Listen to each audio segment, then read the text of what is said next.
Olá, bem-vindos, boa tarde a todos os presentes. Meu nome é Felipe Piedade. A gente está dando início, então, ao terceiro dia da nossa 7ª Semana Científica do Programa de Pós-Graduação em Microbiologia e Parasitologia Aplicadas da Universidade Federal Fluminense. Né? Hoje a gente tem a honra de ter convidados também brilhantes, nacionais e internacionais, numa mesa redonda sobre resistência a antibióticos, mais focado em infecções maternas e pediátricas. Daqui a pouquinho eu vou apresentar para vocês os nossos convidados de hoje, mas antes, algumas informações importantes que a gente sempre reforça no início das nossas atividades. Por favor, não se esqueçam de assinar, preencher o formulário de presença. Tá? Tem o primeiro formulário de presença que está liberado a partir de agora, né, 2 horas da tarde, e ele fica liberado até 2h30. Tá? Então, ao final do dia, né, ao final das nossas apresentações hoje, na meia hora final, a gente vai liberar o segundo certificado, tá? O segundo formulário de presença. Tá? Lembrando que para a obtenção do certificado, vocês precisam preencher 75%, pelo menos, dos formulários, ou seja, assistir pelo menos 75% das atividades, ok? Bom, eu vou começar essa mesa redonda, né, como moderador, explicando por que surgiu a ideia dessa mesa redonda. E como nós temos convidados internacionais, eu vou falar em inglês para que todos, obviamente, possam acompanhar. Okay? So, good afternoon to everybody. This afternoon, we will have a roundtable on antibiotic resistance in maternal and pediatric bacterial infections. Okay? And we have some speakers from Brazil, Croatia, and Kenya. Okay? This group of researchers reunited to develop a theme, a topic for the Frontiers in Microbiology journal. Okay? We have a research topic open, and we invite everybody to read the research topic. The name of the research topic is antibiotic resistance in maternal and pediatric bacterial infections. Is COVID-19 changing the landscape? So I have a brief presentation on this topic, the importance of this topic. Many children under 5 years old and pregnant or postpartum women still die every day from preventable disease, especially in lower-income countries. And many of these deaths are caused by bacterial infections that can be treated or prevented, okay? But antibiotic-resistant bacteria are emerging all around the world and represent a major health threat. The COVID-19 pandemic intensified the misuse of drugs, including antibiotics, that can exert a pressure to select antibiotic-resistant bacteria. So we welcome submissions of studies focusing on several themes, but not limited to them, such as co-infection between SARS-CoV-2 and antibiotic-resistant bacteria, immune response in patients with COVID-19 and its association with clinical outcome of infections with antibiotic-resistant bacteria, antibiotic stewardship research, vaccine development, and epidemiology and clinical features of maternal and or childhood bacterial infections before and after the emergence of the COVID-19. Okay, so here we have a list of microorganisms that we welcome, but you can submit manuscripts regarding other microorganisms related to antibiotic resistance in maternal and in pediatric bacterial infections. Okay, so that's why we had the idea to bring all these researchers together, and we will start the presentation with Professor Tatiana Pinto. So I'm gonna invite Professor Tatiana Pinto to the main screen. Okay, just a second. Let me stop my screen. Okay, here is Professor Tatiana Pinto. Professor Tatiana Pinto is an adjunct professor of medical microbiology of the Federal University of Rio de Janeiro. She graduated in microbiology and immunology, got her master's degree and her PhD degree in microbiology, also in UFRJ, Federal University of Rio de Janeiro. She is young scientist of our state. She is researcher level 2, CNPQ, and she is an emerging leader in infectious disease of the International Society for Infectious Disease.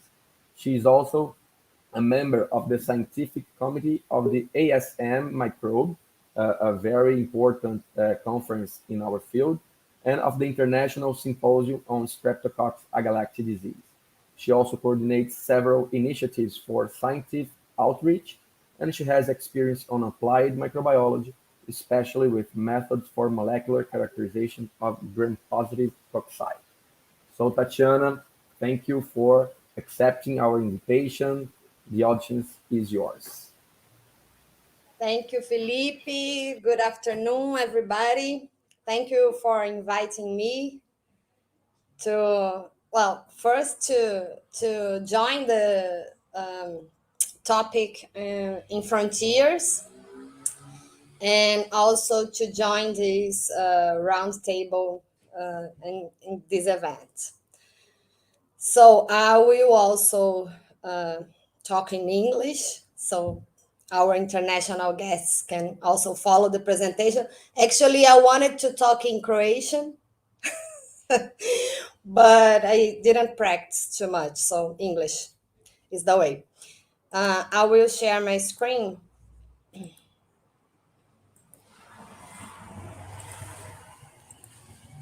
now, and I hope everyone can see it. And Yes, in this, yes, we can see it. yes, okay, thank you. So I will specifically, well, within the scope of the round table, I will specifically talk about Group B Streptococcus infection and colonization in the maternal pediatric interface. Group B Streptococcus, which is also known as Streptococcus agalactiae or GBS, is actually one of the leading agents of neonatal infections nowadays. It's an important cause of neonatal meningitis, also pneumonia, but it has a very dynamic history, actually. GBS was initially described and identified as a veterinary pathogen in 1887 and as a cause of contagious bovine mastitis. And it stayed this way until 1960, 1970s, when it was eventually also recognized as a human pathogen, especially in the perinatal period. So GBS was for a long time a bacterium that was considered important only in the veterinary field. So in human medicine, it's quite of a recent recognition of its importance as maternal and neonatal infection cause. But these pediatric infections caused by GBS, they have as a main transmission route the asymptomatic colonization of pregnant women. So we know that GBS can colonize asymptomatically the genitourinary and gastrointestinal tracts of adult women, including pregnant one. And this asymptomatic colonization, which cannot be found unless it is searched for, can be the way through which the newborn can be colonized and then develop an infection by GBS. This transmission usually occurs, it's more common that it occurs during labor. So it's a vertical transmission, and the newborn gets colonized by GBS when it passes through the vaginal canal of pregnant women, of their mothers. We actually, a very recent estimate done by the World Health Organization estimates that around 15% of pregnant women worldwide are colonized by GBS. And this is almost 20 million pregnant women colonized in 1 year, in 2020, with GBS. When the newborn gets colonized and eventually develop an infection by GBS in this route, in this vertical transmission route, the infection appears within the first week of life. This is the most common outcome of GBS infection, and it's called early onset disease. So the early onset disease is the GBS infection when it happens in newborns up to 1 week after birth. But GBS can also be transmitted by other ways besides vertical transmission during labor. We know nowadays that GBS can be transmitted even before labor. So when the fetus gets contaminated by GBS, this outcome can be called prenatal onset GBS. In many cases, GBS infection still in the uterus can lead to stillbirth, for example. And GBS can also be transmitted by the mother, other family members, or even hospital staff after 1 week of age in the newborn. And then this is called the late onset disease. And the late onset disease comprises the period of 1 week up to 3 months after birth of the newborn. But as I said to you previously, the early onset disease is the most common form of GBS disease. And in this graphic here, we can see that in 1990, which is the beginning of the graph, cases of early onset GBS disease were more than 3 times more common than cases of late onset GBS disease. And since it was, and in some countries of the world, it still is the most common form of GBS disease, during the 1990s, several associations and health institutions of the United States, they gathered to work together on guidelines to prevent early onset GBS disease. So the first guidelines were published in 1996, and it preconized that all pregnant women should be screened for GBS asymptomatic colonization in the end of pregnancy. And those that were tested positive, that were GBS colonized, they should be submitted to an interpartum antibiotic prophylaxis to prevent the transmission, the vertical transmission of GBS during labor. And these guidelines that were first published in 1996, since then they have been submitted to several revisions and updates. And the last one was launched last year in 2020. But the core of the guidelines is still the same. They recommend GBS screening in all pregnant women, and they recommend the intrapartum antibiotic prophylaxis in all those that are colonized by GBS. And this approach has really helped to reduce the case of early onset GBS disease in the places where it was applied in a universal way. In the United States, for example, we can see still in the same graph that although in 1990 we had many more cases of early onset disease, by mid 2000s, the cases of early onset disease were similar to the late onset disease, showing that this approach of screening and treating GBS colonized pregnant women really worked. And it is estimated, we can see in this in the right side of the slide, that it reduces drastically the intrapartum antibiotic prophylaxis reduces drastically the chances of the newborn to get colonized and eventually develop a GBS infection. And in women, among women that don't went through intrapartum antibiotic prophylaxis, 1 in 4,000 will have, 1 in 200 will have a chance to, one newborn in 200 will have a chance to develop a GBS infection.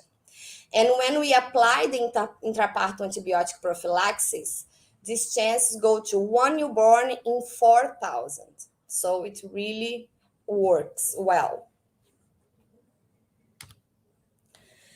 And last week, I believe last Friday or last Saturday, for example, we had a scene in TV soap opera, a national TV soap opera called Lugar ao Sol.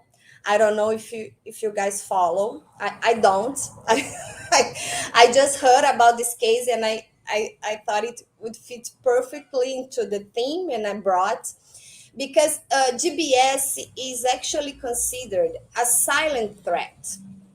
Since the colonization of the pregnant women is totally asymptomatic in most of the cases, it's really hard for pregnant women to know or to be aware that they can be carrying some kind of threat to their own babies that they will only know if it happens or not after birth. So GBS is still some kind of neglected threat, yet it's too close to us. And in this particular scene of the TV soap opera, this character, Barbara, I guess it's her name, she had a stillbirth. They didn't say in the soap opera it was caused by GBS, but her case in this soap opera, in this scene, is much similar to what happens with women in real life that can be affected by GBS. And another example is myself. I had GBS infection during pregnancy. It was a urinary tract infection. And since my GBS colonization led to a urinary tract infection, it was then easily detected. It was properly treated. And my son, who maybe will pop up here at any moment during presentation, is healthy, was born healthy with no problems at all. And since GBS has this power of being a problem that affects families as a whole, mothers, but also fathers, and all the family gets involved. There are many support groups. These two, for example, that are here in the slide. They are from the United Kingdom. And these support groups, they obviously were created thinking about affected families and affected mothers. But they also got involved eventually in the scientific part of GBS research. And they, for example, they even help the organization of scientific events dealing with GBS. And as I said, although early onset GBS disease is the most common form of GBS disease in the perinatal period, GBS can cause a whole different spectra of outcomes. So, for example, although usually asymptomatically, the maternal GBS colonization can lead eventually to an infection in the mother. So, maternal sepsis is a possible outcome of GBS colonization. Many stillbirths, for example, they can be associated with GBS infection. Preterm births as well. So sometimes asymptomatic colonization of the mother by GBS is alone a risk factor for a preterm birth. So there are many ways that GBS can have some kind of burden in this interface of maternal neonatal interface, and it is really a big deal. We could only until this month, November, presume the burden of GBS in all of these aspects shown here. But WHO gathered a team of specialists that actually, for the first time, quantified the burden of GBS. The burden that goes beyond neonatal infections. So they estimated that during 2020, 1 year, GBS was associated with more than 500,000 preterm births, almost 400,000 GBS disease cases among infants, more than 90,000 deaths, newborn deaths, more than 40,000 stillbirths, and on top of all that, many newborns that actually get colonized, they'll develop some kind of GBS infection but survive.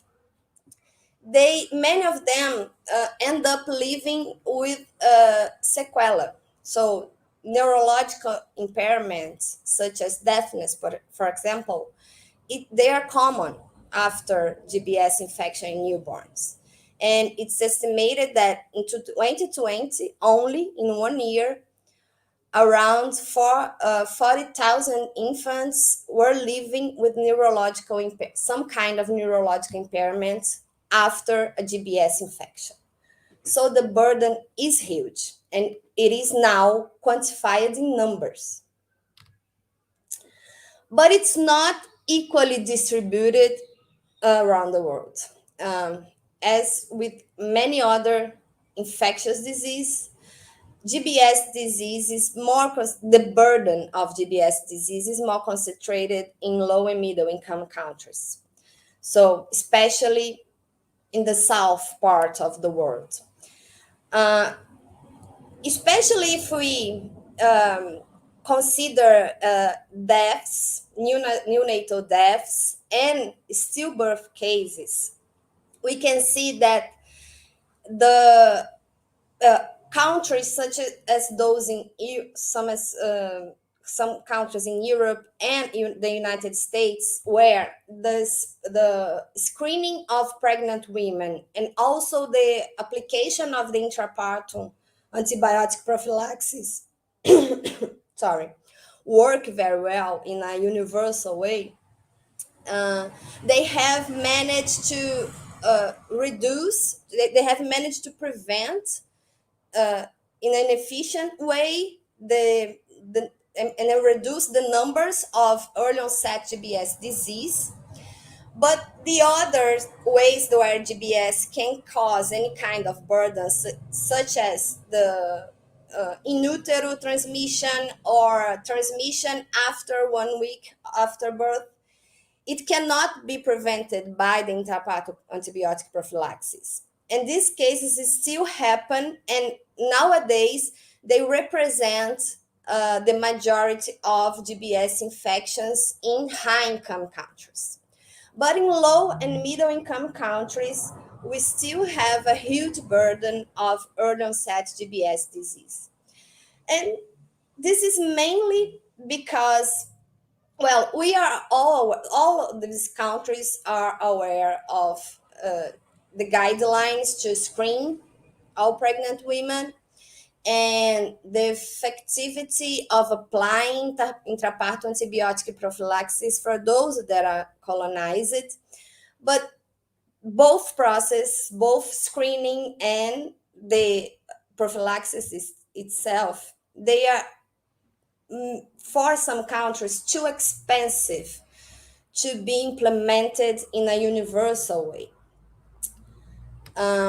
So one of the, and why they are expensive, because screening pregnant women requires, screening pregnant women according to the guidelines as they do in the United States and United Kingdom, other countries in Europe, it's based on culture.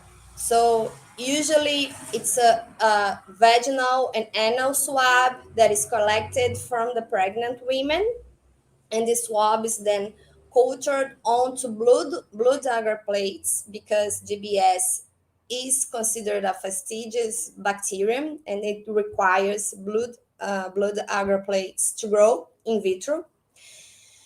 And we have to do that, you have to have infrastructure, a lab infrastructure, trained personnel, and also enough money to spend in consumables such as blood agar plates that are not cheap in many low and middle income countries, including ours. And sometimes the evidence or the data that are available in these countries that are also scarce, they don't corroborate the application of the universal screening. That's what happens here in our country, Brazil. We are all aware of the guideline. The Brazilian Society of Pediatrics corroborated this guideline, but the data we have available here up to now do not endorse the need of a universal screening. And the absence of public policies allied to this high cost associated with the technique itself makes low and middle income countries even more vulnerable.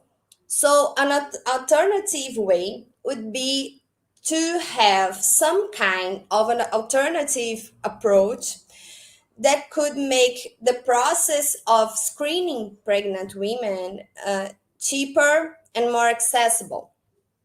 And there are many proposals in this regard, but maybe here in Brazil specifically, one of the most promising ones would be an approach based on MALDI-TOF. So instead of doing all the culture process to trying to isolate and identify GBS colonies, there is an approach that is actually being evaluated by our group in Instituto de Microbiologia, UFRJ, to detect GBS directly in the vaginal or anal specimens of pregnant women using MALDI-TOF. MALDI-TOF is an equipment that some kind it's it has a good access in Brazil nowadays.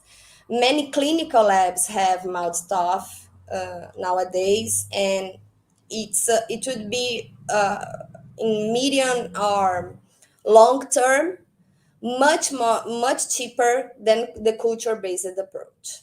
So this may be a way to amplify or popularize the GBS screening among pregnant women in low and middle income countries. But the theme of the roundtable is about antibiotic resistance. And I have to say that GBS, as other beta hemolytic streptococci, is still considered universally susceptible to beta-lactams. So in the intrapartum antibiotic prophylaxis, for example, the preferred drug is penicillin. And there are very few cases or reports of penicillin-resistant GBS in the literature. But for those penicillin-allergic patients, what's recommended for the intrapartum antibiotic prophylaxis is the use of clindamycin or erythromycin. But to those antibiotics, GBS has gained very high resistance levels. This has reached a point that in 2019, the CDC launched or published a report on the major antibiotic resistant threats in the United States. And GBS was included for the first time as a threat level concerning. So in the United States, nearly half of GBS strains causing or associated with GBS infections are resistant to clindamycin and or erythromycin. So it's a level that has sparked attention. And in the United States, for intrapartum antibiotic prophylaxis in those penicillin allergic patients, clindamycin and erythromycin has not been considered anymore. And the alternative, what is even more worrying, is that the alternative, if it is a penicillin allergic patient and the strain is resistant to clindamycin and erythromycin, the alternative is vancomycin. So this scenario would maybe lead to a much more common use of vancomycin in pregnant women. But actually, the best way to prevent GBS infection, and it would, for example, help in the controlling of antibiotic resistance, and it would even help preventing and controlling the other outcomes of GBS infection besides the early onset disease, is a vaccine. A GBS vaccine is something that has been, the study or development of a GBS vaccine has been going on for at least 40 years. Sorry. But during the last years, especially during the last 5 years, it has been an international support, especially also by the World Health Organization, to make it eventually indefinitely happen.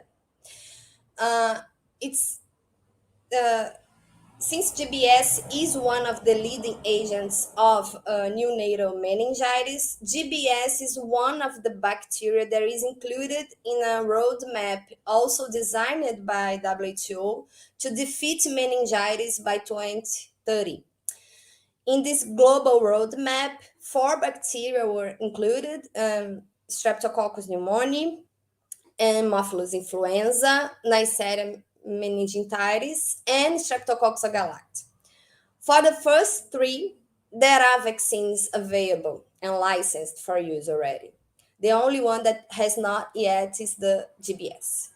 So there is this support from WHO now to make the international community work even harder, and also financial supporters maybe support even harder and make the GBS vaccine a reality. And the WHO launched in November 3rd a document that is called, it's illustrated here in the right side of the slide. It's a document that shows the full value of a GBS vaccine. And the committee that developed this document estimates that over 50,000 GBS related deaths could be prevented each year if we got at least 70% of pregnant women vaccinated. And also, a GBS vaccine would have a good impact not only in public health, but also a GBS vaccine would help save $17 billion per year in the start if a vaccine was available. And this number could even increase over the years if the vaccine gets popularized. So this is a very important and big step in the vaccine, in the GBS vaccine pathway. And we expect that from the launching of this document, maybe in fact some development, some real development occurs. This document was actually launched in the first day of the International Symposium on Streptococcus agalactiae disease that happened on the beginning of November this year and was hosted in London, but it was actually virtual because of the COVID pandemic. But the next edition that will happen in 2023 will happen in Rio, Brazil, and will be hosted by me and by Professor Lúcia Teixeira, who was one of the speakers of the opening lecture of this event. So I hope that up to 2023, we will have a better scenario regarding COVID, and everyone is invited to ISAD in Rio. As I said, the vaccine is not a reality yet, but has been studied for the last 40 years at least. The first evidence that a GBS vaccine, I forgot to mention that this GBS vaccine that has been developed is supposed to be applied to pregnant women. So it's a maternal GBS vaccine. And by with the immunization of pregnant women, we would be able to prevent any kind of GBS infection in the women, in the woman, but also any kind of vertical transmission of these women to their newborn. So the first evidence that immunization of the pregnant women could lead to some kind of immunization of the newborn, of the baby, was still in 1976, where Carol Baker and Dennis Casper found out that women that had high titers of antibodies against the GBS capsule were able to transfer these antibodies to their babies, and the babies were then also protected against GBS infection. So, since this first evidence, all GBS vaccine research has been directed to develop a vaccine against the GBS capsule. Almost all GBS strains have a polysaccharide capsule, but this capsule is not the same in every strain. there is some kind of heterogeneity, and this heterogeneity leads to the recognition of 10 different capsula types among GBS strains. 1A, 1B, 2, up to 9.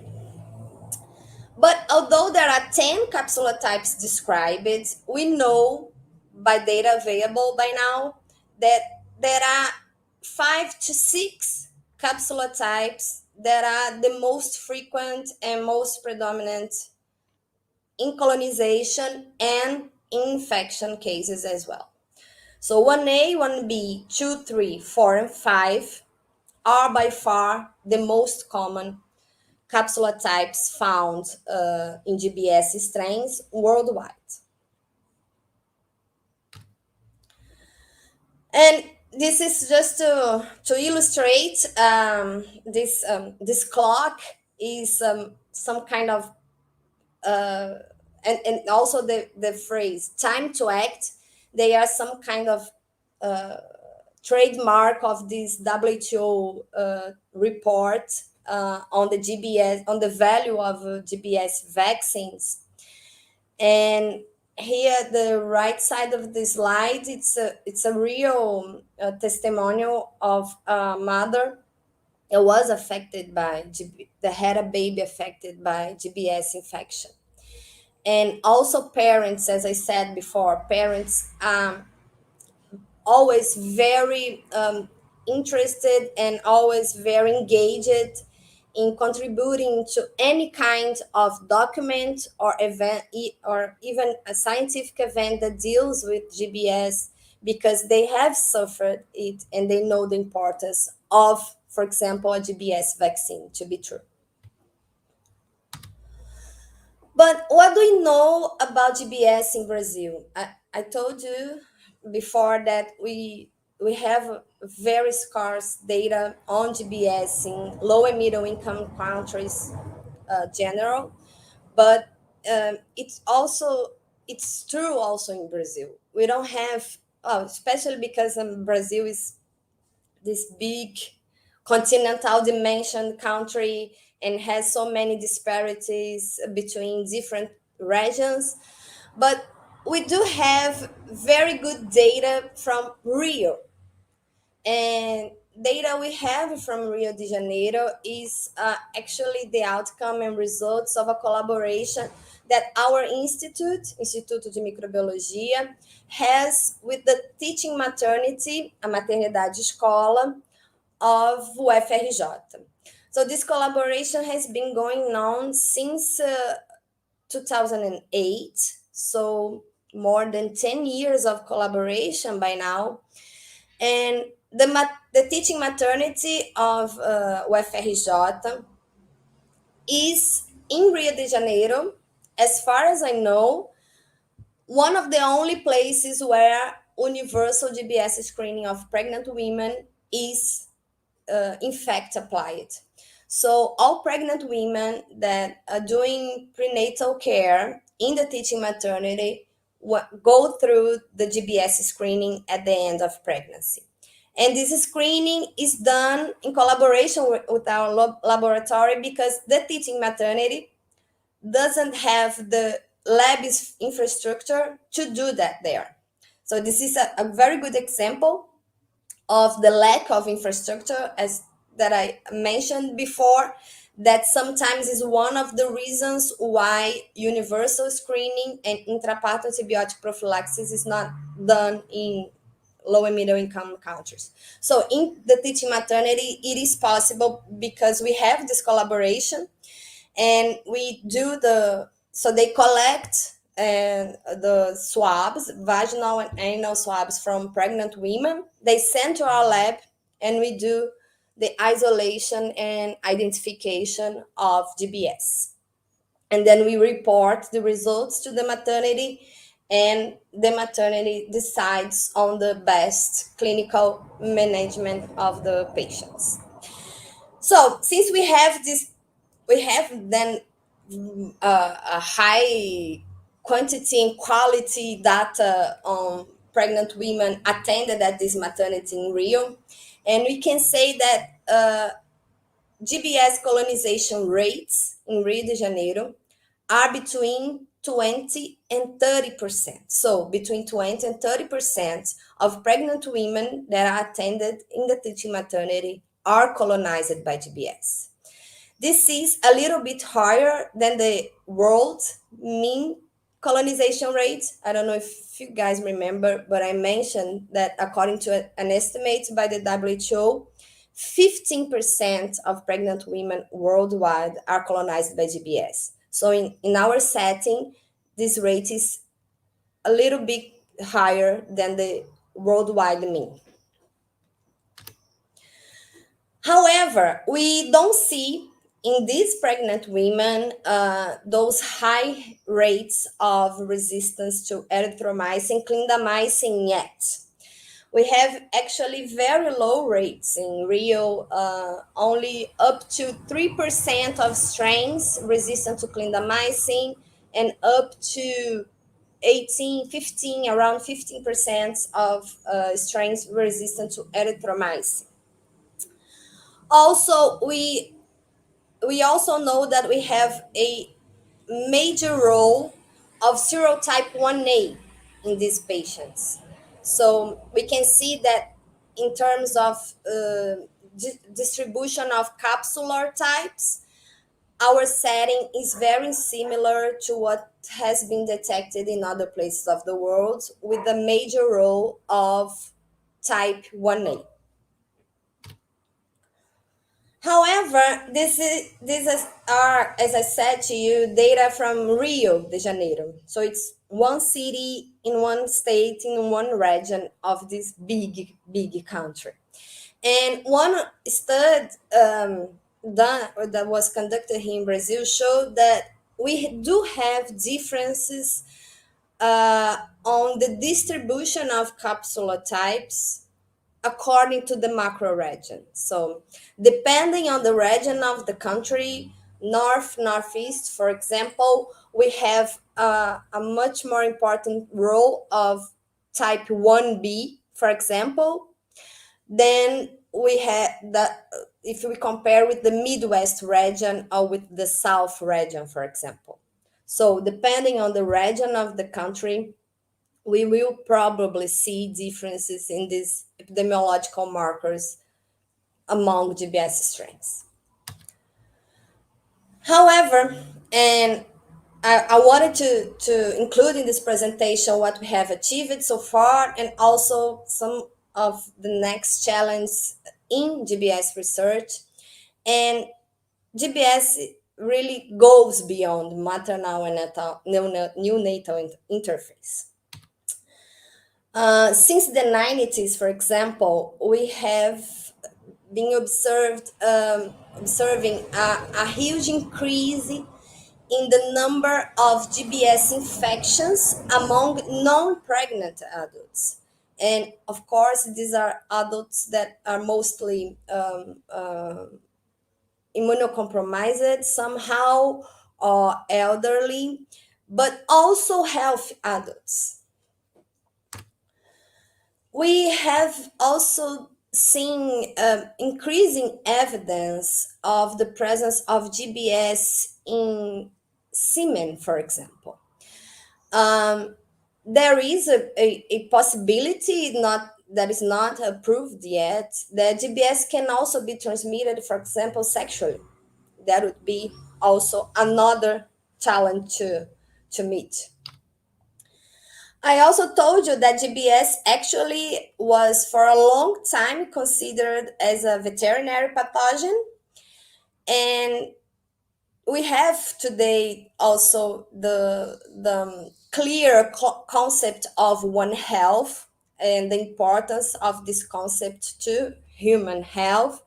And GBS is also increasing in this aspect. And the animal-human interface that has led, for example, to the current pandemic we live, can also lead to, I don't know, for example, I'll show you that it has already done, leads to GBS infection outbreaks. And another aspect that should be more close monitored from now is that if we have any kind of change in GBS epidemiology numbers or rates after the beginning of COVID. So regarding the animal and human interface, as I said, GBS was for a long time, and it is still considered one of the main agents of contagious bovine mastitis in many countries. And Brazil, for example, is in the top 10 or top 5 milk producers worldwide. And well, the milk industry here is really important to the economy, and the contagious bovine mastitis that can be frequently caused by GBS leads to huge economic losses and also can lead to a risk to public health. We know now that there are some GBS strains that are host specific. So there are some GBS strains that you can only find in bovine, and some GBS strains that you can only find among humans. But there are also others that you can find eventually in both hosts. In this type of strains that we can find eventually in both hosts, there is one type called the clonal complexes 103, this one here, that has been emerging in this One Health scenario. This clone specifically appeared as an important clone for the first time in Europe, in countries in Europe where there are a lot of where countries that are also big milk producers worldwide. And this clone was responsible in these countries for the re-emergence of bovine mastitis. Soon after this, the same clonal complex, CC103, began to be found also in humans in Asia.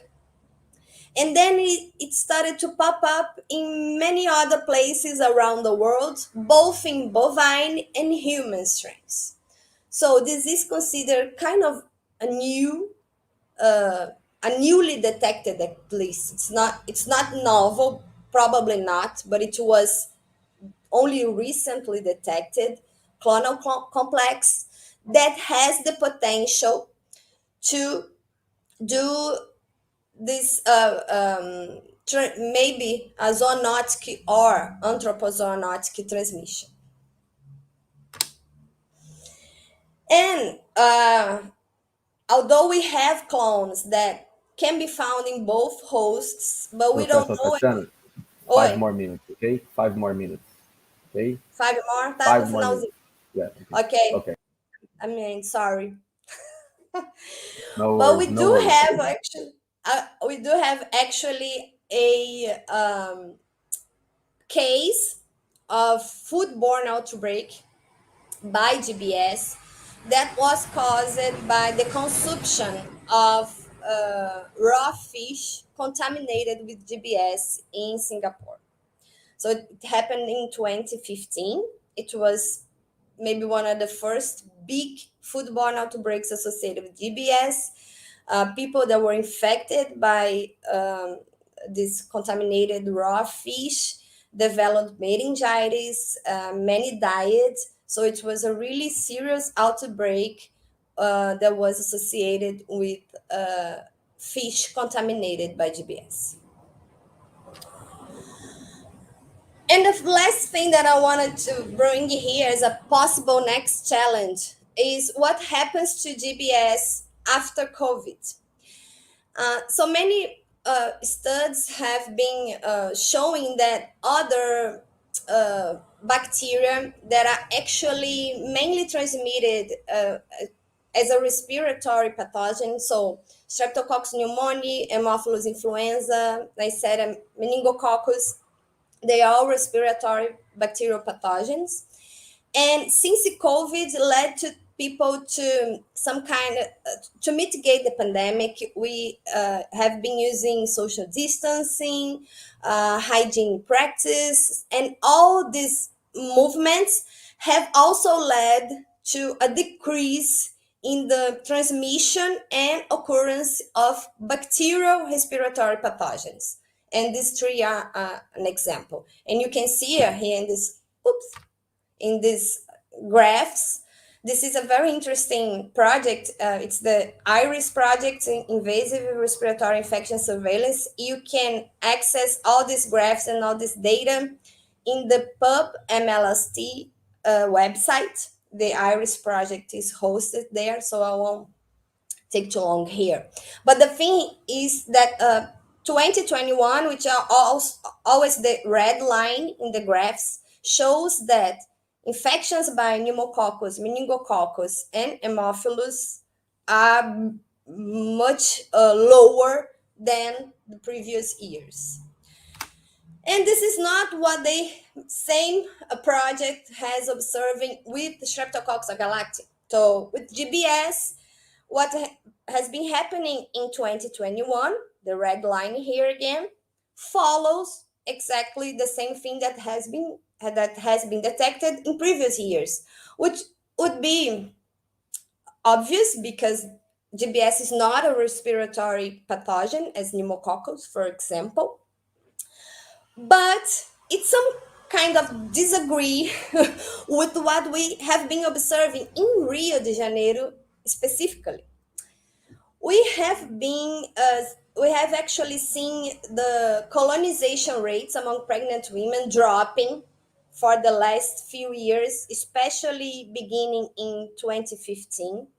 But after the onset of COVID, GBS colonization rates are around 5% in these pregnant women. So we had a mean between 20 and 30% for a long time. And then after the onset of the COVID, we have this rate dropped by around 5-6%. We don't know exactly why, but maybe even the mitigation practices related to the COVID pandemic have somehow led to these changes in GBS colonization rates as well. And on top of the GBS colonization rates decreasing, we have also been seeing a difference in the distribution of capsula types. So if you compare what we had before and after the onset of COVID, we can see that type 1A, as I told you before, it has the biggest role in our scenario. But after COVID, we have been seeing an emergence of the type 1B that was not among the most frequent before the pandemic. And besides capsula type distribution, we have also started to see some kind of emergence of antibiotic resistance. So clindamycin and erythromycin resistance, they are starting to increase. So we have now up to 30% of GBS strains resistant to erythromycin or clindamycin.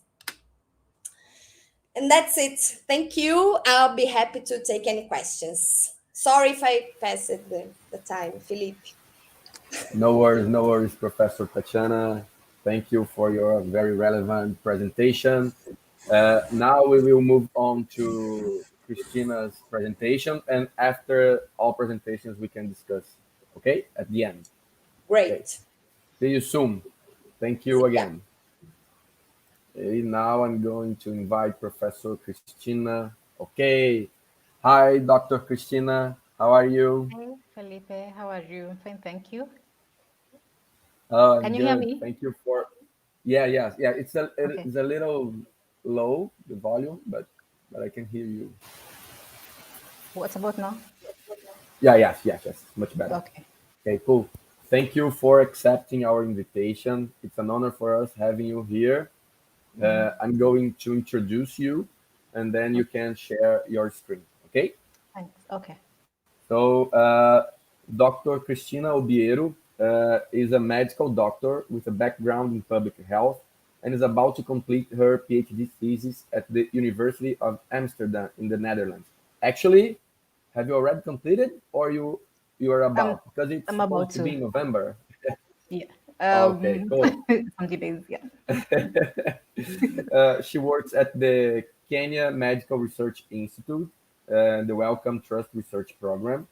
She got her master's degree in public health at the Johns Hopkins University Bloomberg School of Public Health in the United States, and has extensive experience in the design and conduction of health research projects in resource-limited settings.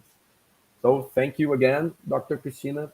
Please, you can share your screen and start your presentation. You have about 30 minutes for your talk, okay? Thank you. Thank you, Felipe. So let me share my screen. Sure.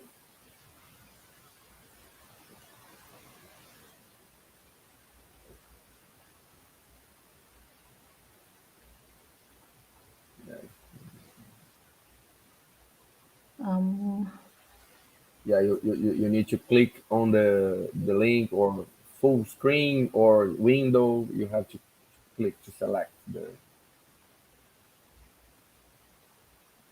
So, okay. So I'm clicking on share screen and then. And then down in the bottom of the page, you see share probably. Yeah, this share screen. Yeah. Oh, okay. All right, I've seen that.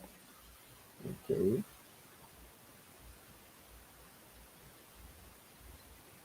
Can you see my screen? Yes, okay. yes. It's perfect. All right. You can see perfectly. Thank Okay, go you. ahead. Thank you. Yes, so thank you for this opportunity to present on antimicrobial resistance in children with invasive infection. This is a broad topic, so I'll focus on areas related to research that I have been involved in at the Kenya Medical Research Institute Wellcome Trust program in Kilifi, Kenya. So child mortality, to start off with this, children globally face widespread regional disparities in their chances of survival. Although child mortality has declined over the past 3 decades because of the use of interventions such as effective vaccines and also antibiotics, significant death rates are still reported, especially in the sub-Saharan African region, whereby about 53% of the deaths occurring in children under the age of 5 were reported in the year 2019. Neonatal deaths account for about 50% of under 5 deaths globally. So infection, which includes sepsis and meningitis, is among the leading causes of childhood deaths globally, and also in the sub-Saharan African continent. Prompt diagnosis and management of infection is therefore imperative due to associated long-term neurodevelopmental sequelae. So my talk will focus on neonatal infections as this relates to the research I'm primarily involved in.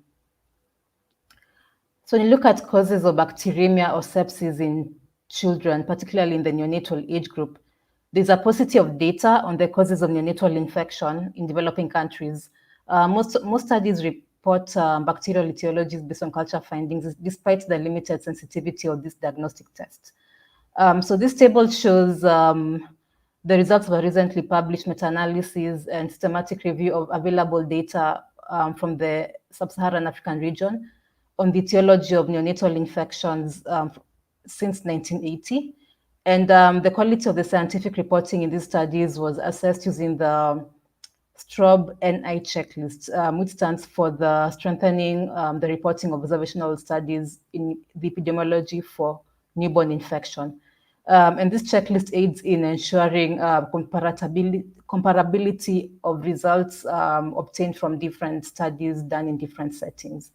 And so in this systematic review and meta-analysis, 151 studies were included, comprising of data from about 85,000 neonates from 26 countries. And most of the studies were actually hospital-based. So most of the data was from hospital-based research as opposed to research conducted in the community. And so, as you can see, Staphylococcus aureus, Klebsiella species, and Escherichia coli were the leading causes of culture-positive bacteremia or sepsis in the sub-Saharan African region. When it comes to meningitis, the predominantly identified pathogens were group B Streptococcus, Staph aureus, and Streptococcus pneumonia. So next, when it comes to diagnosing infection in young children, so diagnosis of infection is challenging in resource-limited settings because of lack of adequate laboratory capacity, and is often based on clinical judgment, which can be subjective with limited sensitivity of clinical decision rules, given that some of the signs that are seen in neonates are nonspecific and they can be present in conditions which are not due to infection, for example, conditions such as birth asphyxia. And so where resources allow, several other tests can be done to support diagnosis. So blood culture remains the gold standard diagnostic test, despite limited sensitivity.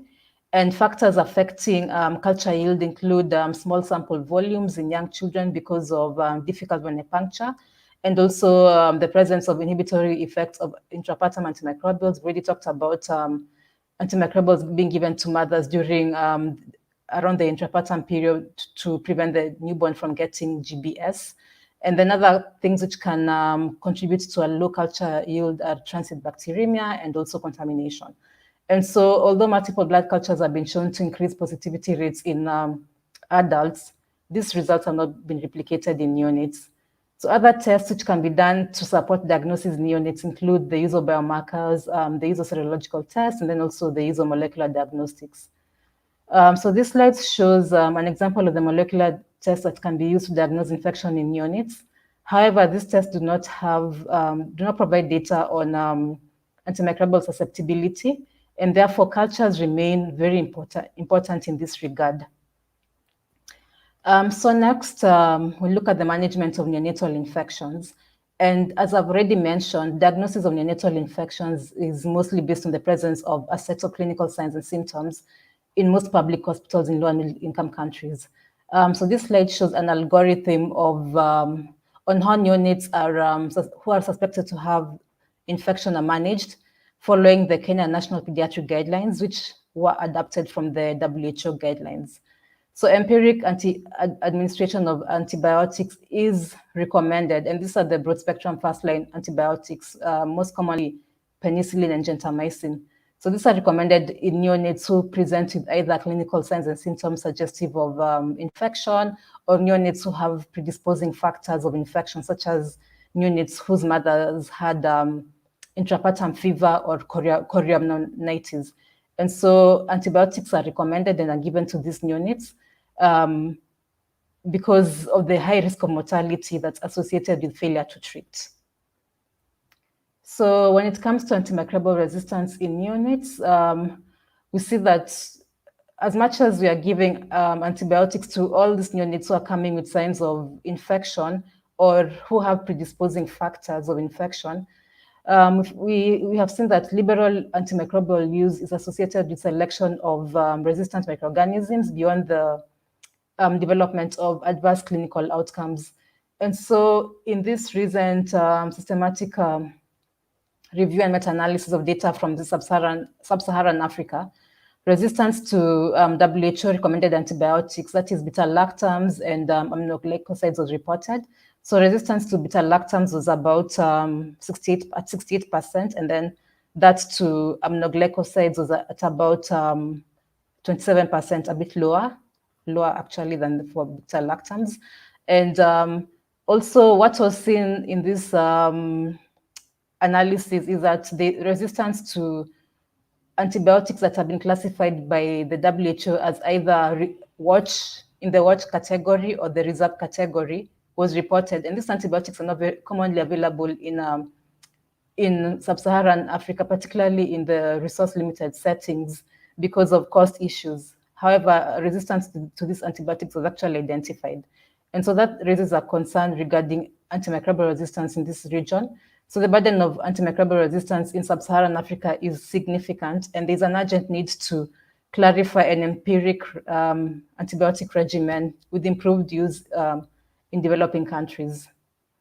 And so, so what is the situation regarding antimicrobial resistance in sub-Saharan Africa and more specifically in Kenya? So as we all know, antimicrobial resistance poses a serious threat to human health globally, and especially in low and middle-income countries whereby the burden of infectious diseases is highest. In addition, these settings have limited microbiology capacity to effectively detect antimicrobial resistance and monitor trends. For example, a recently concluded laboratory capacity mapping in Kenya found that we only have 21 blood culture machines in the country. And this number includes those which are found within research laboratories, like the one at the Cambridge Wellcome Trust Institute, the ones at the Institute. And so lack of diagnostic capacity contributes to antimicrobial resistance in hospitals. As we mentioned, clinicians rely on clinical signs and symptoms to decide when to initiate, change, or stop antibiotics. And suboptimal treatment of patients results in adverse outcomes, which include prolonged hospitalization, death, and also increased healthcare costs. So the current WHO antimicrobial guidelines for treating infection in children are outdated. They have not been revised for quite some time now, and therefore they need revision. However, there are very few clinical trials evaluating optimal antimicrobial combinations in young children. So in addition to this, there are very few antimicrobials in the development pipeline due to factors such as high production costs. Therefore, there's an urgent need to determine the true burden of antimicrobial resistance, as this will inform empiric antimicrobial options and guidelines, and also inform infection prevention and control responses and policies, and guide the use of interventions. When it comes to research on antimicrobial resistance at the Cambridge Wellcome Trust Research Program, there are several studies that have been done or are in the planning stage or are currently ongoing. So I'm just going to mention a few. And this range from antimicrobial clinical trials to laboratory-based descriptive studies to hospital-based antimicrobial surveillance. So for clinical trials, we have examples of this include the recently concluded FLAXAM trial. So this is a trial that was investigating outcomes in severely malnourished children treated with broader spectrum antibiotics, that is ceftriaxone or metronidazole, compared to those receiving narrow spectrum antibiotics, that is penicillin plus gentamicin. And the trial also investigated important questions related to antimicrobial resistance, including fecal carriage of bacteria expressing extended spectrum beta-lactamase, and also it performed antimicrobial susceptibility testing and molecular characterization of isolates, and also had a health economics component that estimated treatment costs associated with antimicrobial resistance. So data analysis is currently ongoing, and we hope that the results are going to be out in publications soon. And then the other trial is a neophosphor trial that was recently completed, and we are currently working on the publication. So I'm going to talk about this briefly in the coming slides because I was directly involved in the planning and implementation of this trial. When it comes to laboratory-based descriptive studies, one of them is a study that is looking at the effect of multi-drug resistance on the fitness and pathogenicity of carbapenem-resistant organisms in the absence of selective pressure. So in this study, carbapenem-resistant and carbapenem-susceptible Acinetobacter baumannii, Pseudomonas aeruginosa, Klebsiella pneumonia, and E. coli isolates from clinical samples of patients at 3 hospitals in Kenya are phenotypically characterized using MALDI-TOF, mass spectrometry, and additional testing, which includes whole genome sequencing, quantification of gene expression levels, and in vitro assays to evaluate the fitness and virulence of carbapenem-resistant organisms. And then finally, when it comes to the different hospital-based antimicrobial surveillance studies that you do at the Cambridge Wellcome Trust Research Institute, this include a hospital-based surveillance of bacteremia, which has been conducted in the pediatric ward since 1998, whereby all pediatric admissions have a blood culture done. And then there's also the ongoing neonatal bacteremia study that is investigating the prevalence of clinically significant bacteremia, its etiology and antimicrobial susceptibility profile among neonates, admitted to first-level referral hospitals in Kenya. And finally, last but not least, there is a recently set up Clinical Information Network Antimicrobial Resistance Project, which is a prospective surveillance study that aims to pilot an innovative approach for bacteremia surveillance in 12 hospitals linked to high-quality microbiology laboratories. So I'll now briefly talk about a clinical trial that was conducted at the Cambridge Wellcome Trust program in Kilifi, Kenya. I thought I'd be able to share with you the results of this trial today. However, we are currently addressing comments received from reviewers of our manuscript and hope to be able to share these results soon. So, so this is a study. It's a randomized trial of fosfomycin antibiotic in neonates who are admitted with sepsis. And so, just as a background, because okay, I've already mentioned about there being very few antibiotics in the development pipeline, and we know that there's rising rates of resistance, and we urgently need treatment combinations which have good efficacy against bacteria that cause infection. And so what the WHO is doing, it's recommending repurposing of older antimicrobials for current treatment, given the lack of new antibiotics in development and the rising antimicrobial resistance. And so fosfomycin is included in the list of antibiotics that are being looked at by the WHO. It's a bacterial peptidoglycan antibiotic that was first produced in the 1970s. And then its marketing was largely replaced by that of oral cephalosporins in the 1980s. And its infrequent use over the years is associated with low global resistance rates. So fosfomycin is orally absorbed, it crosses the blood-brain barrier, and it's renally excreted through the kidney. It exhibits minimal toxicity in children, older children and adults, has low levels of cross-resistance with other antibiotics, and also provides synergistic effects with other antibiotics. And this includes synergistic effects with beta-lactams, aminoglycosides, and fluoroquinolones. Intravenous fosfomycin is licensed for use in Europe and the US, and it's as a second-line treatment in adults and older children who have osteomyelitis or urinary tract infections or respiratory tract infections or meningitis or bacteremia. And then oral fosfomycin is licensed for treatment of urinary tract infections caused by E. coli and Enterococcus faecalis. Excuse me. So fosfomycin has been shown to have a broad spectrum of activity against both gram-positive and gram-negative bacteria, and this includes methicillin-resistant Staph aureus and DSBL-producing infections. Parental dosing recommendations in neonates and younger children have a very wide range of recommended dosage. So, and this varies from country to country in Europe. And currently, we do not have any recommended oral dosage for neonates. So as shown on this slide, in terms of safety of this antibiotic, there are only 5 published studies which were conducted in a total of 84 neonates to look at the safety of fosfomycin. And these neonates were treated with fosfomycin for different diagnoses.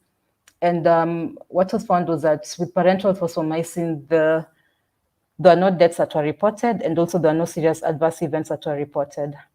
However, because of, so intravenous fosfomycin has a sodium content which is within that which is allowed by the European Society for Pediatric Gastroenterology and Hepatology. But when giving it to newborns, one needs to be careful because particularly in the babies who are preterm, caution needs to be exercised because these babies have a premature renal system, knowing that the kidney maturation is inversely proportional to the gestational age. And so intravenous fosfomycin needs to be given with caution in premature neonates. And so more data on its use is needed. And then when it comes to oral phosphor, it doesn't have sodium, but it has fructose.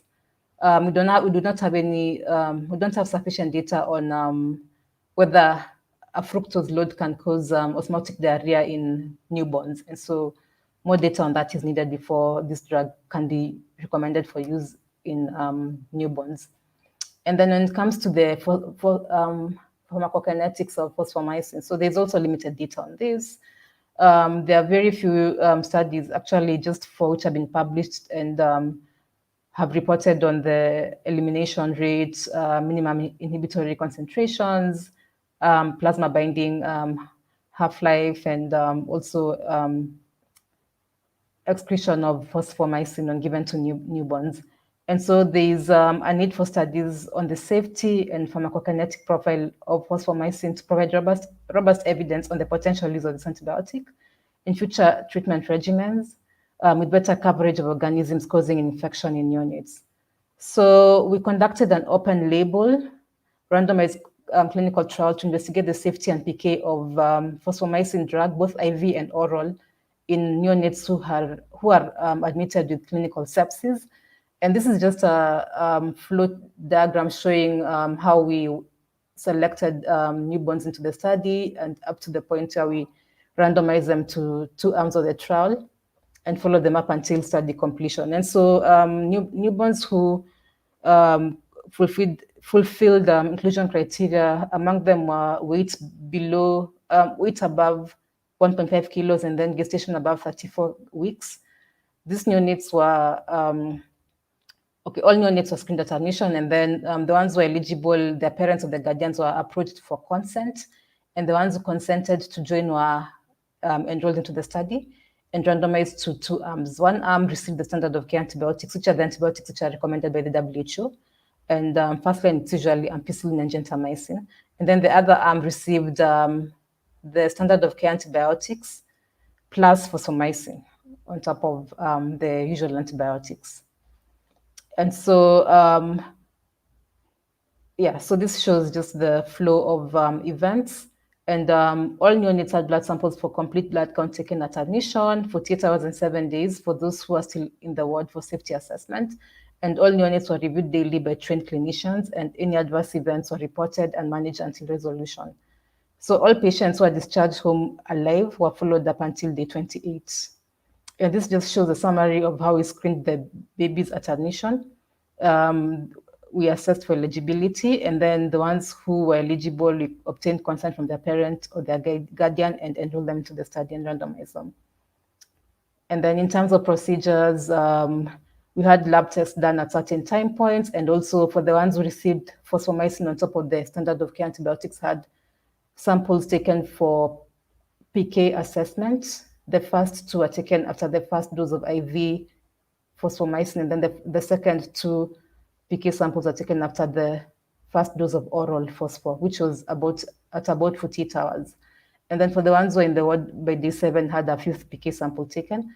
For the ones who had a lumbar puncture delayed because of various reasons, they had also a cerebrospinal fluid sample taken for PK analysis. And so, so the second diagram just shows how the PK samples were taken for the ones who received fosfomycin in the ward.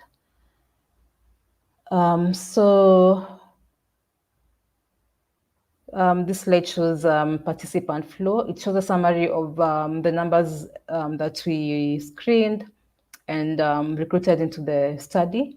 So we acknowledge challenges in conducting antibiotic intervention trials in neonates, such as high consent refusal rate. However, we had a very low loss to follow-up rate in our trial among the 120 babies who were enrolled.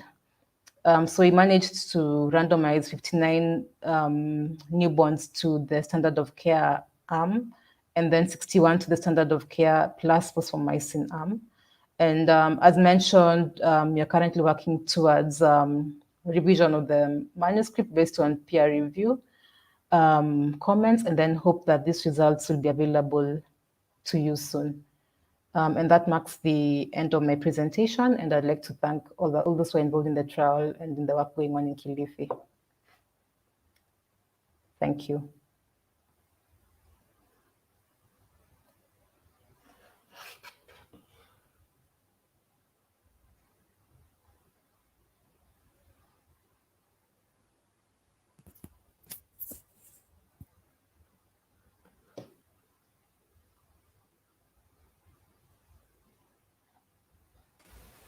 Sorry, I was talking, but my mic was silent. So thank you for your brilliant presentation. We will move to Tommy's presentation now, and after Tommy's presentation, we will get back to discuss. Okay? Thank you. So I'm going to invite Professor Tomislav Meštrovic. Hi, Dr. Tomislav. So weird for me to say Tomislav. I usually say Tommy. Sorry about that. Tommy is okay. Okay. I'm going to introduce you. Well, Dr. Tomislav Meštrovic is an associate professor of the University Center Varazdin. Sorry about my pronunciation. Varazdin, I don't know if it's right, and University North in Croatia. He's a medical doctor as well, and he got 3 master's degrees, as far as I know. His Master of Medical Microbiology and Parasitology at the University of Zagreb, Croatia. His Master of Science in Public Health at the London School of Hygiene and Tropical Medicine of the University of London. And he also got his MBA in International Healthcare Management at the Frankfurt School of Finance and Management in Germany. He's also got a PhD degree in biomedicine and health science at the University of Zagreb. So, Professor Tommy, is an honor having you here with us as well. So, feel free to talk about your topic, managing bacterial sexually transmitted infections in pregnant women and pediatric patients in the era of increasing antimicrobial resistance. It is time to revise the guidelines. Well, feel free, the audience is yours. Thank you very much, Felipe, for your kind introduction. Just a short confirmation if you can see my screen. I hope it's visible. We can see. Yes, we can see. Okay, thank you. So, boa tarde a todos, or good afternoon everyone, or dobar dan svima. So in all 3 languages. And it was interesting that Tatiana mentioned soap operas. And I remember Brazilian soap operas like Avenida Brasil or Senhora de Destino. You're probably familiar with them, but it was also popular. They were also popular in Croatia as well. So good export product from Brazil. Okay, so I will talk today about something that's very important, and these are sexually transmitted infections that are present since the dawn of humanity. And they create a big burden to our overall burden of the disease. And today we know that more than 30 different bacteria, viruses, and parasites are known to be transmitted via sexual contact. And 8 of them are linked to the greatest incidence. And of course, today the interest is in bacterial STIs. But there are also incurable viral STIs that make a huge burden, and I will just briefly mention them as well in order to get a full picture. But we'll see how much the time will permit us to go through everything. So we can state that STIs have a profound impact on sexual and reproductive health worldwide. So more than 1 million STIs are acquired every day. And you see among the most prevalent ones are 3 bacterial ones, chlamydia, gonorrhea, and syphilis. So even if we look the breakdown in accordance with different regions, there are differences in the world where the burden of STIs is biggest. And you can see here, this is data for women. So these aforementioned bacterial STIs are most prevalent in the regions of the Americas and African region, and Eastern Mediterranean region, Western Pacific region. The same thing is for men, but you can see they are more commonly diagnosed in women. And one of the reasons is the surveillance efforts are more commonly pursued in women than in men. But even viruses have staggering burden. So there are 5 million individuals living with genital herpes infection in the world. 3 million women have an HPV infection. High-risk HPV is a primary risk of cervical cancer. And 240 million individuals are living with chronic Hep B. So these are really, really worrying and big numbers. And then we have to ask, especially within these bacterial STIs, is the antimicrobial resistance also a compounding issue, which additionally complicates this huge burden? So one of the notable examples that we will touch again later is Neisseria gonorrhea that causes gonorrhea, the second most common bacterial transmitted STI.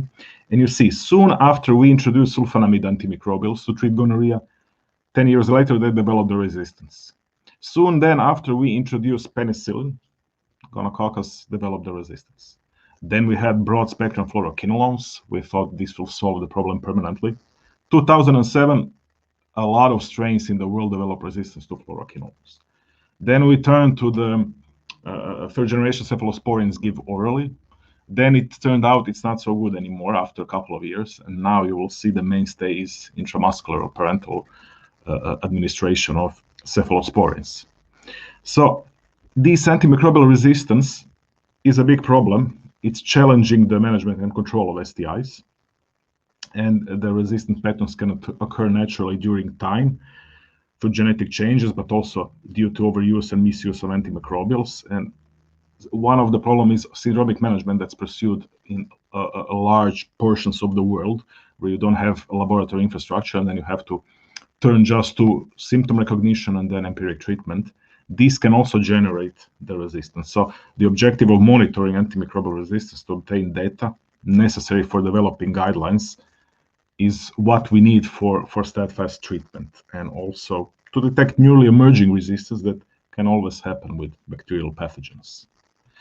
But then we also have to take into account socioeconomic factors. So in general, low and middle income countries have higher estimated burdens of STI and higher antimicrobial resistance rates when compared to high income countries.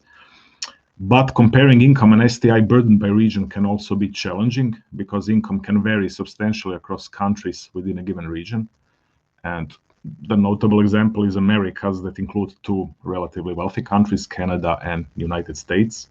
But the overall prevalence of especially those three bacterial curable STIs is higher in low and middle income countries than in any other region. So delayed or inadequate diagnosis and treatment of STIs in these regions basically result in high rates of complications.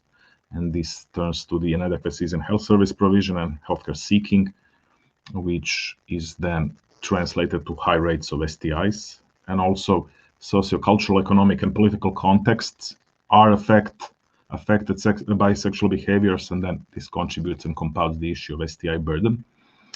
And these are primarily rising inequality in income in other countries, other factors within a country, and growing inequality within a country that makes this problem even worse.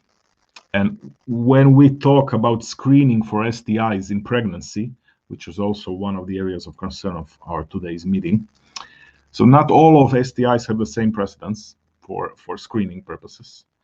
And you can see in this table recommended and endorsed by CDC, which we will often turn to when discussing guidelines, is that for chlamydia and gonorrhea, basically you screen all pregnant women because of the potential hazardous effects on pregnancy. For syphilis also, so these three bacterial STIs should be screened for. But also from viral perspective, HIV and hepatitis viruses are the most important one for screening in pregnancy. And you see here in the table, screening for trichomoniasis is not recommended, although some newer studies link trichomoniasis, which is a parasitic sexually transmitted disease caused by protozoan parasite Trichomonas. And also they don't recommend for HPV, although HPV can also cause, for example, laryngeal problems in the newborn. So, but this is the situation what we have and what is recommended by the CDC. So in this image here, you can see the pooled prevalence of chlamydia trachomatis infection among the general population in 5 WHO regions in the world, which is in accordance with one recent article. And you see also, again, the pooled prevalence of chlamydia infection in the general population in Americas was approximately 4.5%. And females show the higher prevalence of the infection. And in Latin America, prevalence was higher than the prevalence in people in other parts of the America. And the pooled prevalence in Europe was 2.7%. And without any significant differences between male and female. And the pooled prevalence of chlamydia in Africa was 2.6%. So you see, Americas are affected the most least according to the newer literature. And when talking about gonorrhea, so the World Health Organization estimated the pooled prevalence of gonorrhea to be 0.9% in women and 0.7% in men, but this translates to a total of 30.6% million gonorrhea cases worldwide, which is also a huge burden.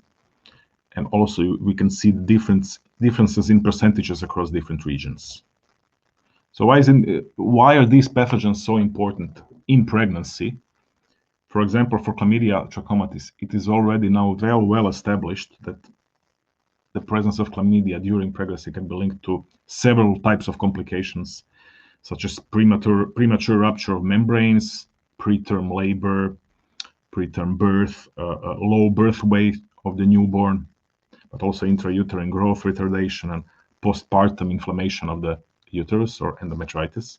So really serious complications. And if we link to that, for example, outside of pregnancy, that chlamydia can cause infertility, often as a consequence of pelvic inflammatory disease, then we have a huge problem with chlamydia here. And then it can also affect, if a pregnant woman is infected with chlamydia, it can also affect the newborn, and it can cause neonatal pneumonia.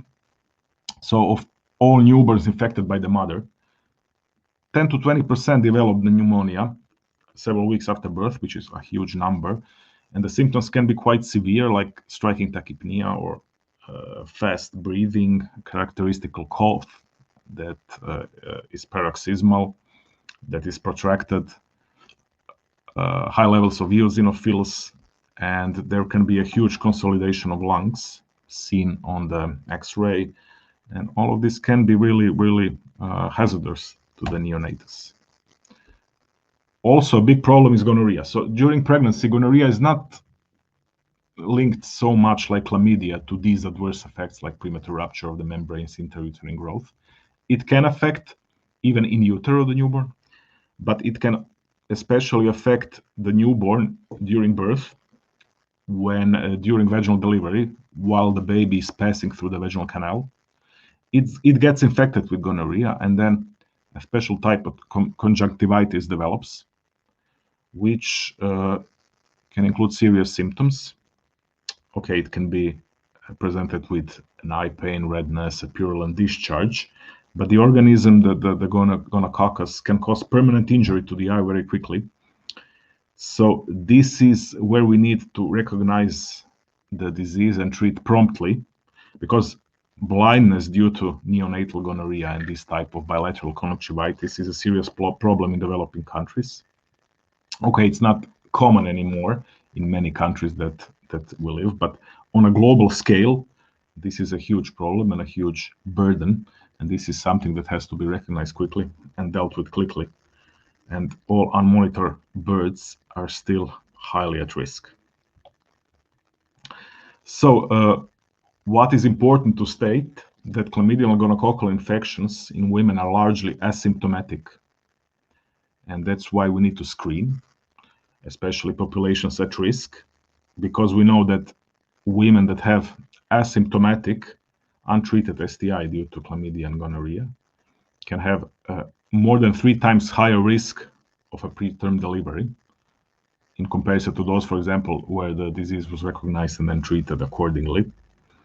So this is why even CDC and all relevant guidelines suggest screening for all pregnant women, and especially at-risk women that had multiple partners and that are younger than 25 years of age should have even a repeat test done in their 3rd trimester of pregnancy. And women at risk of Neisseria gonorrhea infection should be screened early in pregnancy and then have a repeat Neisseria gonorrhea test during their 3rd trimester if the risk is still present. And then if the disease is recognized, we have several antibiotics that we can use to treat chlamydia and gonorrhea with relatively similar efficacy and tolerability of these antibiotics. And they are listed here. But of course, when we guide a therapy, we usually adhere to the guidelines. And the title of my talk was, do we need to change the guidelines? But actually, new guidelines were issued by the CDC in Morbidity and Mortality Weekly Report in July 2021, so this year, just a couple of months before.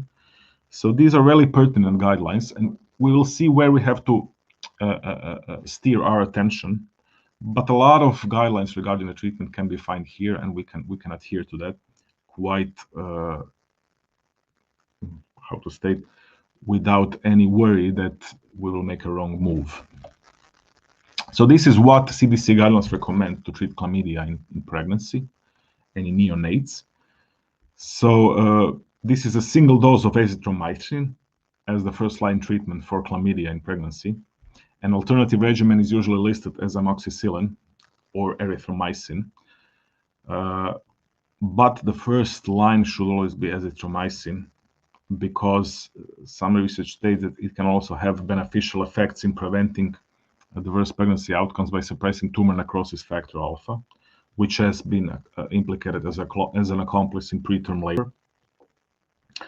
And when in regards to neonatal chlamydial infection, and here we primarily think of pneumonia, like we mentioned, here we use also the macrolide, but not azithromycin, but then erythromycin, because there were some links between certain types of macrolides and, for example, pyloric stenosis and some problems with the newborn.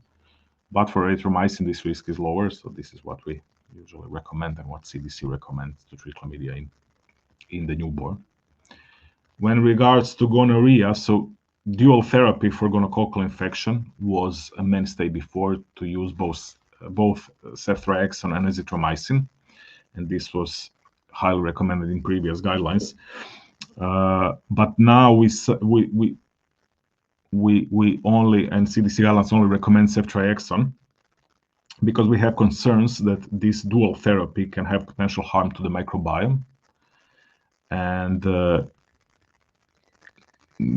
there is no more reasoning to give both antibiotics, because the outcomes when comparative studies were done were basically the same. So this now is only one drug in treating gonorrhea. Of course, there is some reasoning to give both drugs, ceftriaxone and azithromycin, if you want to have a dual approach against gonococcus and chlamydia and to have more certainty. But when you have a good diagnostic tool, then you can give a targeted therapy, then you are quite confident that the isolated organism is only the one that is present. In regards to newborns, we already saw the problem that gonococcus can do. So new guidelines state that erythromycin is the only ophthalmic ointment that's recommended. And I mention ophthalmic ointment because these newborns, as you have seen, are usually manifesting with bilateral conjunctivitis caused by Neisseria gonorrhea.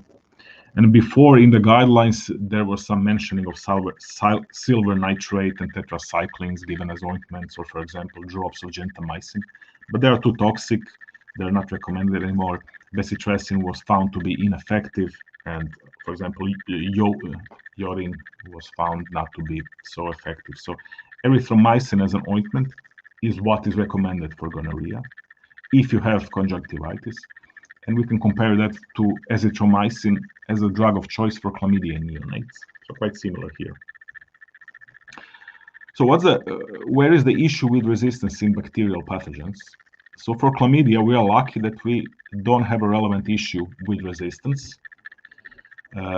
One primary reason is that chlamydia is intracellular pathogen, and like that, it's not too prone to mutate and obtain, for example, some resistance rates. So all of the studies show that there is no relevant clinical resistance in chlamydia. And the same drugs that were recommended 50 years ago are still the mainstay of treatment. And I also pursued some studies assessing antimicrobial sensitivity profile of isolates in Croatia from different samples, from women, from men, from newborns, and there were no resistance at all. And we tested these strains against macrolides, against tetracyclines, against fluoroquinolones, and no resistance was shown. There were some slight increase in some MICs, but nothing to be worried about. Still, we recommended further screening, but problem with resistance surveillance for chlamydia is that it's a cumbersome procedure. If you do it in cell culture, like in McCoy cells, it's something like a viral diagnostics, and then you have to do special staining, you have to cultivate for 2 weeks. It's really cumbersome, And okay, there are some newer approaches that use molecular technology, but they are still not standardized. So this is a problem in resistance surveillance. But luckily, even clinical studies show there is no relevant clinical resistance. And here, at least, we are safe from these multi-resistant strains, which is not the case for Neisseria gonorrhoeae.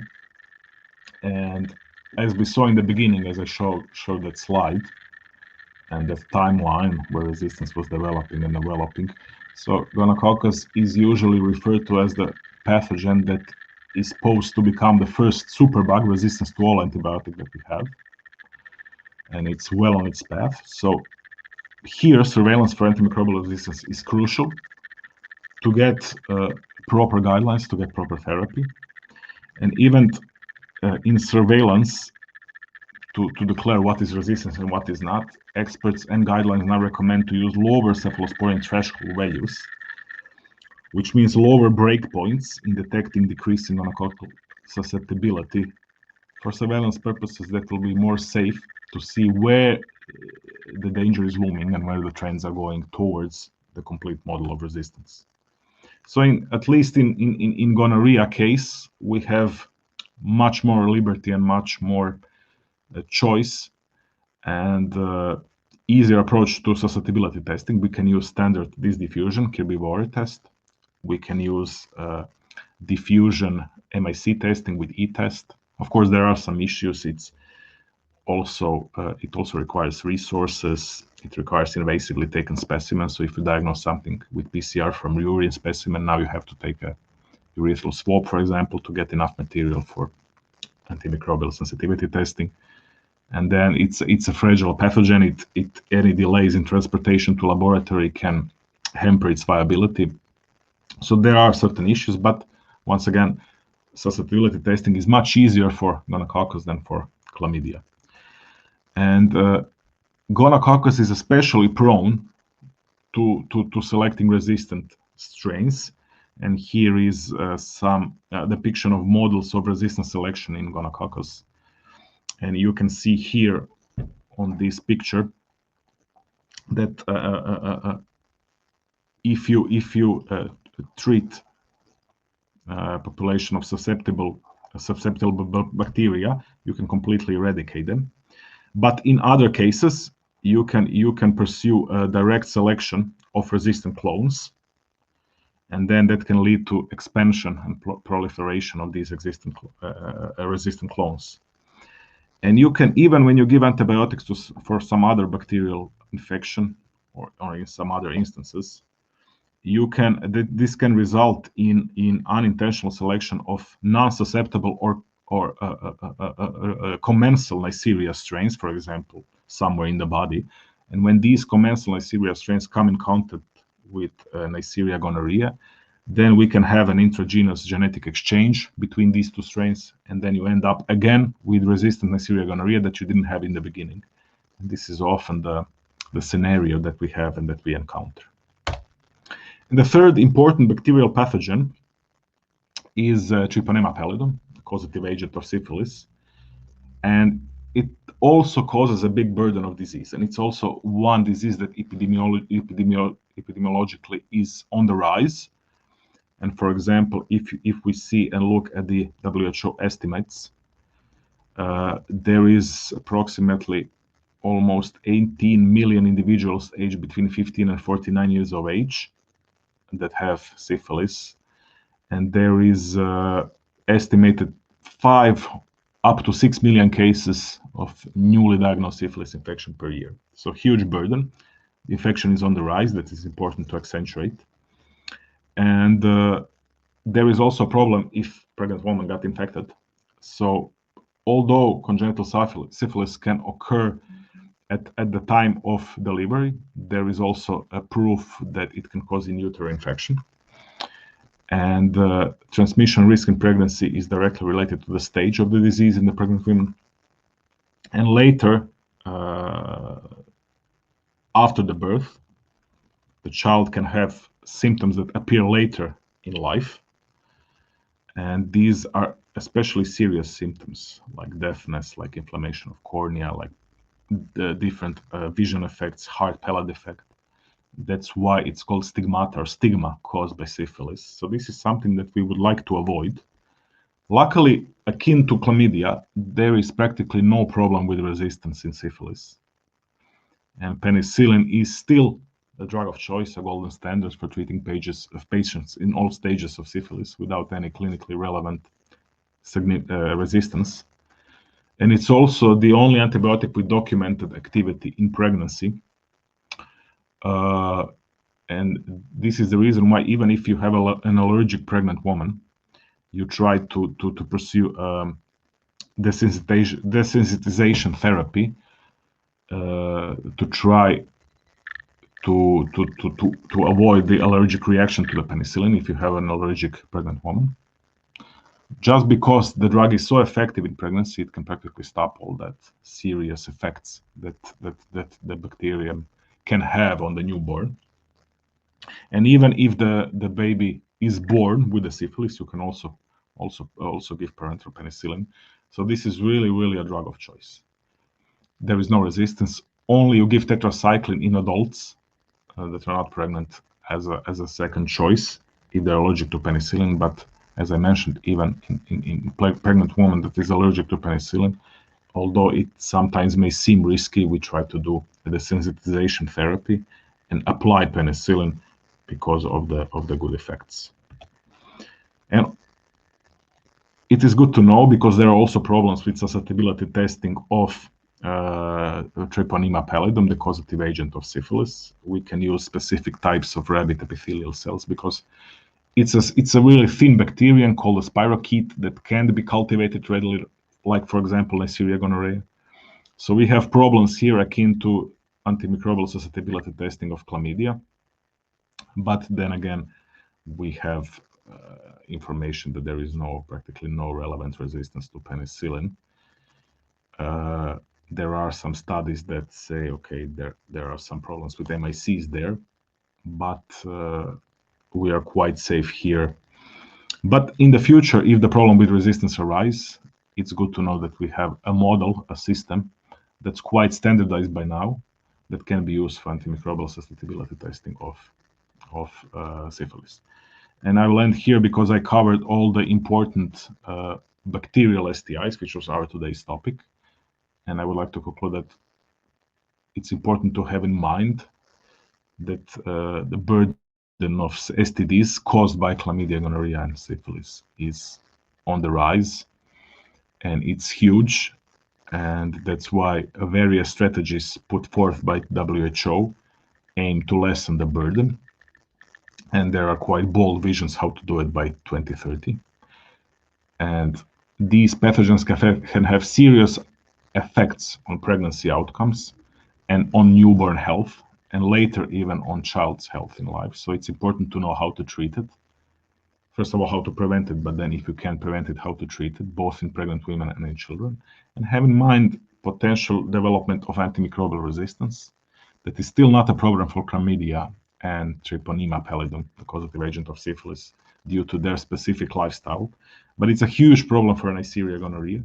It will be even more a problem in the future. This is where we will have to put an emphasis going forward. So thank you for your attention, and I'm open to any questions. Thank you, Professor Tommy. Your brilliant presentation, as expected. And I'm going to invite again Professor Tatiana and Professor Christina for us to discuss a little bit.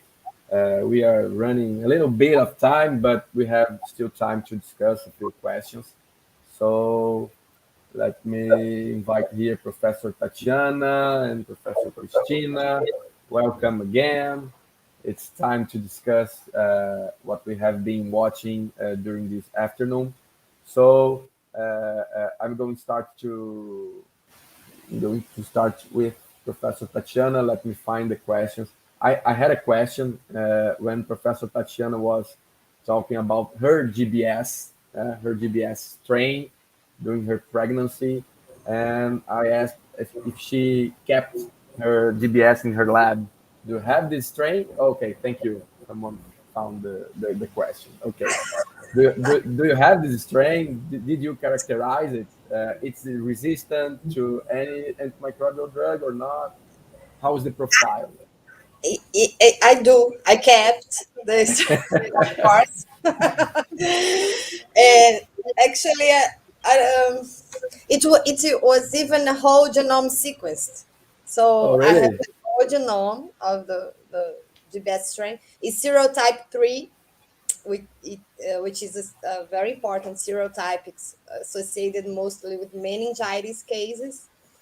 And I don't remember the antibiotic susceptibility profile now, but I don't think it had any a typical or unusual profile, because I would remember if that was the case. But I do have it. Yeah. But you were treated and decolonized, right? Yeah, because it was in mid pregnancy. I was with 20 weeks, and Okay. I had a bacteriuria, so I didn't have symptoms. I did a urinary culture test as a standard prenatal thing care, But and found it. you search again at the 35 week, 37 week. Did you search again or not? Did you screen again? I didn't, because when you have GBS infection during pregnancy at any point, you are considered you are elected to interpartum antibiotic prophylaxis already. You don't need to check again at a later point. If you had Oh, any time during pregnancy, you already go to the intrapartum prophylaxis. okay, I got it. So, Dr. Christina, I also had a question about the control of antibiotic prescription in Kenya. In Brazil, we have a strict control in antibiotic prescription. I don't know if it works very well because maybe for human beings it works better. It works better, but for veterinary purpose, it's easier to get these antibiotics. How does that work in Kenya?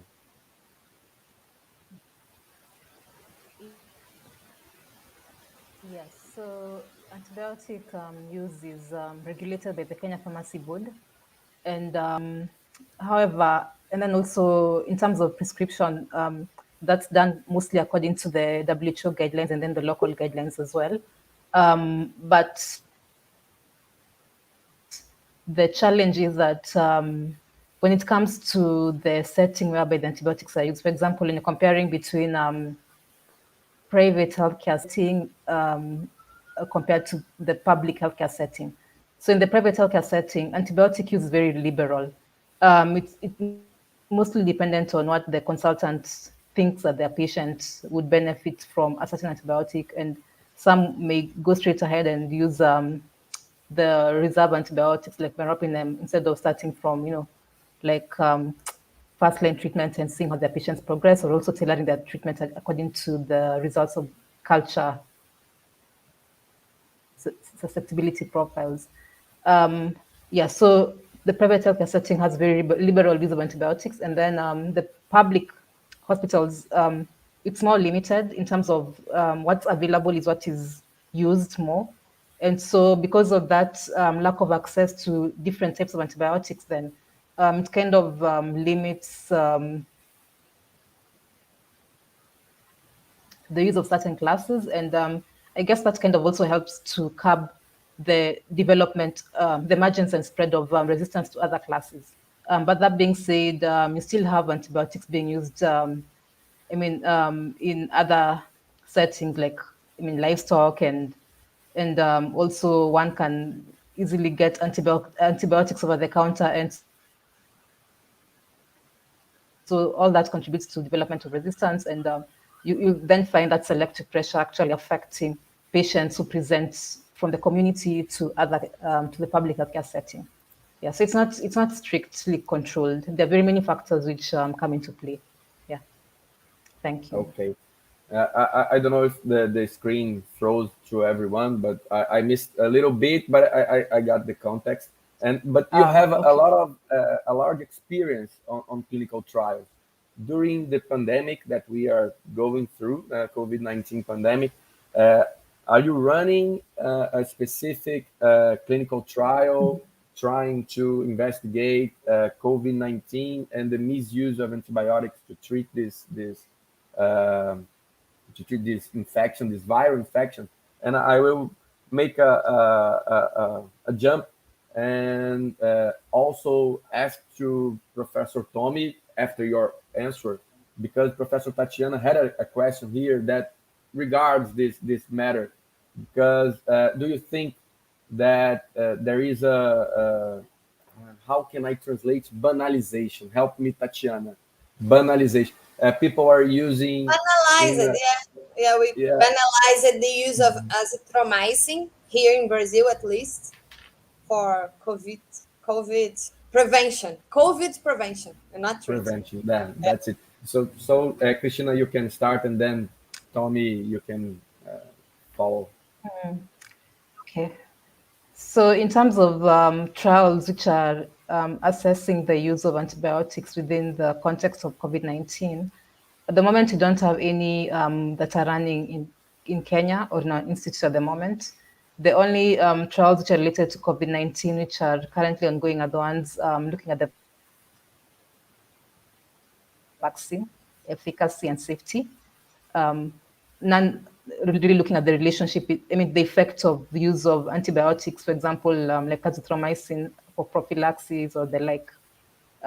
Despite that, that there has been widespread irrational use of antibiotics during this pandemic, and that's going to actually affect resistant rates and also future availability of drugs to treat bacterial infections. Yeah. Tommy, please.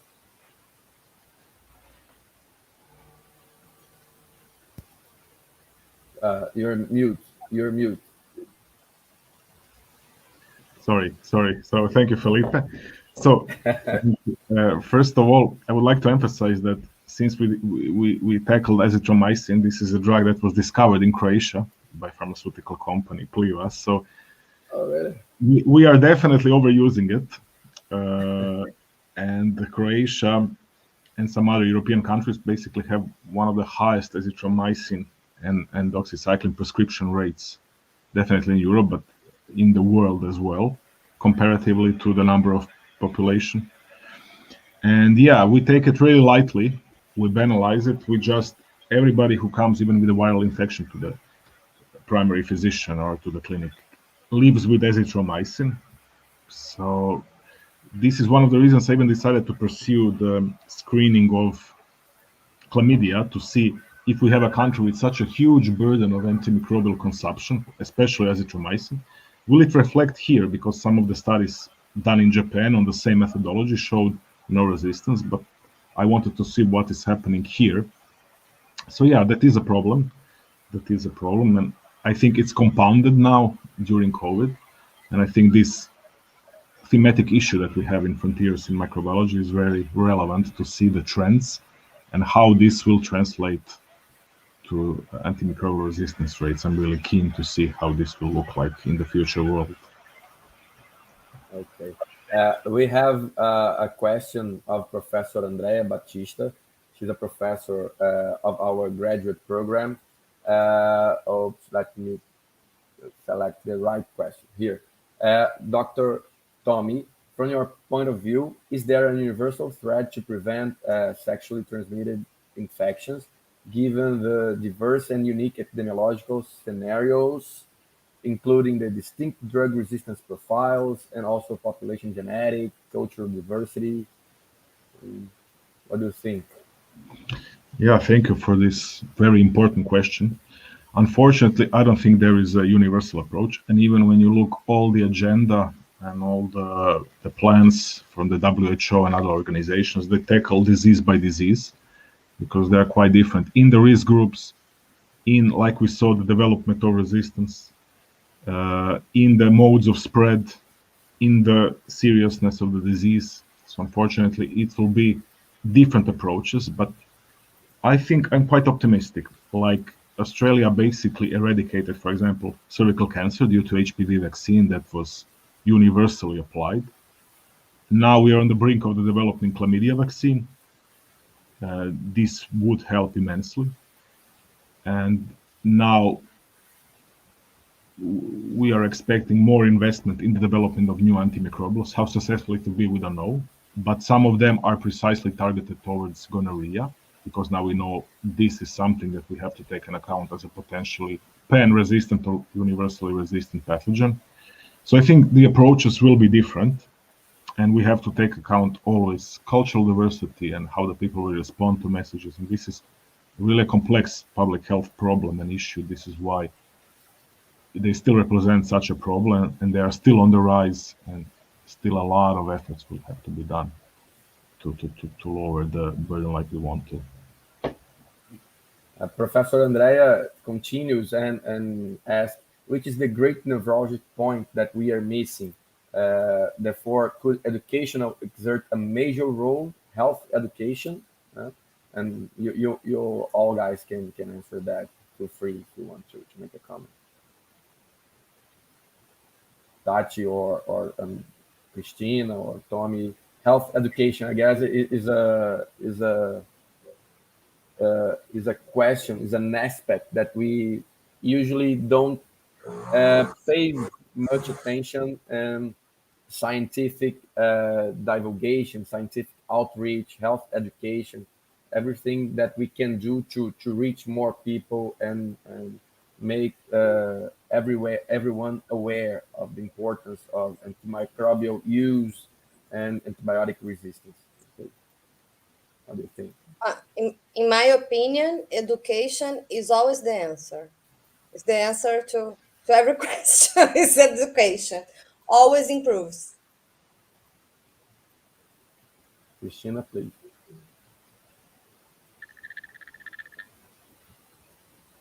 Christina, can you hear us? Yes. Yeah, Okay. I do agree with Tatiana that health education is very important in sensitizing people on the importance of certain topics of health. I mean, to improve, if you want to have improved health outcomes, it's not just important to develop interventions or to test for bacteria that causes certain infection. It's important equally to ensure that the public is aware of what is going on. Like, for example, what is antimicrobial resistance, what causes it. If you take antibiotics without a proper prescription, then that may contribute to the problem of antibiotics not working as effectively as they should. So education is very important. Yeah. Okay. And just to wrap it up, I would also like Tommy, to please. No. Feel free. Go ahead. No, I just wanted to add that now, today is the last day of World Antibiotic Awareness Week, which we also have certain events in Croatia as well. And I think the answer is to pair education with health promotion as much as we can. We have to tailor key messages. We have to tailor something that will be comprehensible to the overall population. So I think this is the best approach. We have to tailor health promotion with education, and we have to bring everything, simplify everything as much as we can and bring down. So we have really key messages that will be well taken. And I think World Antibiotic Awareness Week is doing just that, but I think the efforts have to be strengthened because it's not enough, and we need more events like that. Yeah, I agree with that. There is a saying in Brazil that it's better preventing a disease, for instance, than taking the medicine. So I guess it is important in terms of vaccination regarding COVID-19 or other vaccines, just like Tom said, HPV vaccine. In Brazil, we have HPV vaccine, but usually it's free of charge for teenagers, and adults can take the vaccine, but they usually have to pay in the private clinics. So I guess public efforts to make vaccines available for everyone, and also campaigns to aware the importance, the strict use of antibiotics. Guys, thank you very much for all this discussion, for your presentations. We will meet soon because of the top editor, the editorial team of the Frontiers in Microbiology. Once again, thank you. Good afternoon in Brazil, probably good evening in Croatia. Christina, you are in the Netherlands or you are in Kenya? In Kenya, probably good evening as well. Thank you for being here with us. Okay, see you soon, guys. Thank you, Thank Felipe. you a lot. It was great. Thank you. Nice to Bye-bye. see you. Thank you. Nice to see you all. Thank you. Same here. Well, now we will move to the next step. Now we can speak in Portuguese again. Vamos voltar, enfim, a falar português aqui, mudar a chavezinha, e vamos para a sessão final de hoje, que é a apresentação dos e-posters dos alunos, dos discentes do programa de pós-graduação. A gente já tem aqui nos bastidores, aqui no backstage, os professores Tatiana Xavier de Castro e Rafael, quase que eu falo o nome da rua, Rafael Brandão Varela, quase que eu falo Fagundes Varela, para quem é de Niterói vai entender. Enfim, vou convidá-los aqui, o professor Rafael Varela e professora Tatiana, todos ok? Posso convidá-los para a tela principal? Sim? Então, Tatiana já deu ok, então estou trazendo aqui a professora Tatiana para a tela principal. Boa tarde, professora, tudo bem? Boa tarde, tudo bom, Felipe? Ó, o professor Rafael ainda não abriu a câmera, não sei se ele está já. Ele aí, ó, já está pronto. Convidado aí, ó, já na tela principal com a gente. Vou botar o som aqui. Agora foi. Ouve a gente agora? Você já está ao vivo, cuidado com o que você vai falar. Maravilha, obrigado, gente, por ajudarem a gente aí durante a Semana Científica do nosso programa. A gente tem agora a apresentação dos e-posters. Deixa eu ver aqui quem começa, é a Adriane. Vou convidar aqui a Adriane para a tela, tá? Vou pedir para a comissão colocar aqui enquanto eu abro o e-poster, tá bom? No dia 24, deixa eu abrir aqui o e-poster. Opa! Boa tarde, Adriane. Bem-vinda. Obrigada. Adriane, que maravilha. Deixa eu abrir uma nova janela para ficar maior. Vou compartilhar a minha tela aqui. E aí você vai me dando os comandos, tá? Desce, sobe. Tá ótimo. Pode deixar. Eu ficar meio perdido na apresentação. Tá Esse bom. horário, a minha internet costuma travar mais do que ao longo do dia. Então, se tiver um pouco lento, pode ser a internet, mas, enfim, a gente vai fazer funcionar. Tudo bem. Guia do Chrome, aqui, acho que é isso. Vamos ver se vai aparecer aí a tela com vocês, compartilhada com vocês. Acho que está indo, né?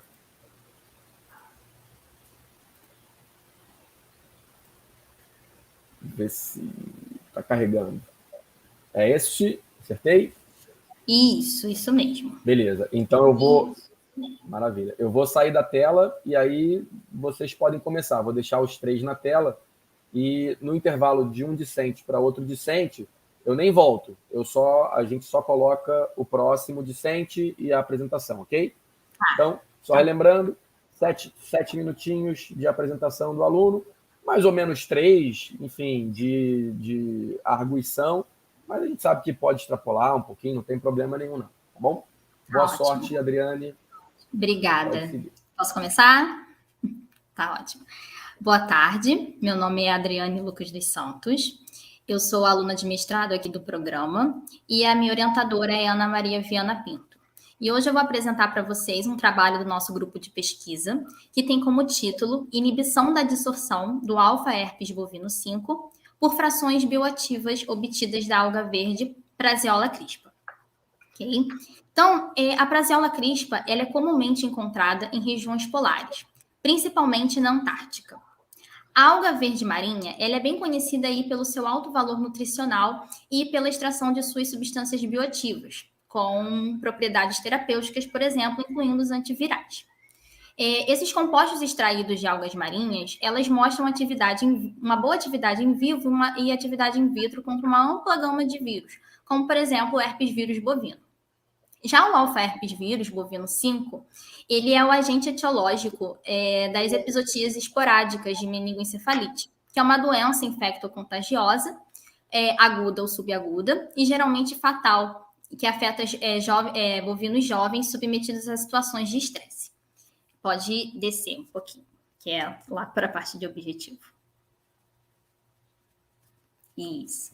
Então, o objetivo deste trabalho foi avaliar, né, a inibição da adsorção do herpes vírus bovino por tratamento com concentrações diferentes das frações bioativas, por 2 frações bioativas, acetiladas e não acetiladas, obtidas da alga verde marinha. Então, como metodologia, para determinar o efeito das frações acetiladas e não acetiladas na adsorção do vírus à célula, foi utilizada células de rim bovino, e essas células elas foram cultivadas em placas de 24 poços e resfriadas aí a 4 graus Celsius por 1 hora. O meio, então, ele foi descartado e uma parte dessas placas foram tratadas com diferentes concentrações de frações acetiladas e não acetiladas e também o aciclovir por 1 hora a 4 graus Celsius. Então, elas foram inoculadas o vírus, né, nas células a 200 PFU, e um outro grupo de células previamente resfriadas, elas foram inoculadas na presença e na ausência dessas frações acetiladas, não acetiladas e aciclovir. Então, as monocamadas elas foram lavadas 3 vezes, né, seguindo a adição do meio de cobertura, contendo agarose a 1% e reincubação por 72 horas a 37 graus. Após esse período, as células, então, foram coradas, por último, para determinar a porcentagem de inibição da adsorção viral, ok? Então, como resultado, aqui a gente consegue ver na tabela, a concentração, a primeira concentração foi a 0, que foi o nosso controle, né, 0 microgramas, então aqui a gente só tinha apenas o vírus. Em seguida, utilizamos 25 microgramas em 1 ml.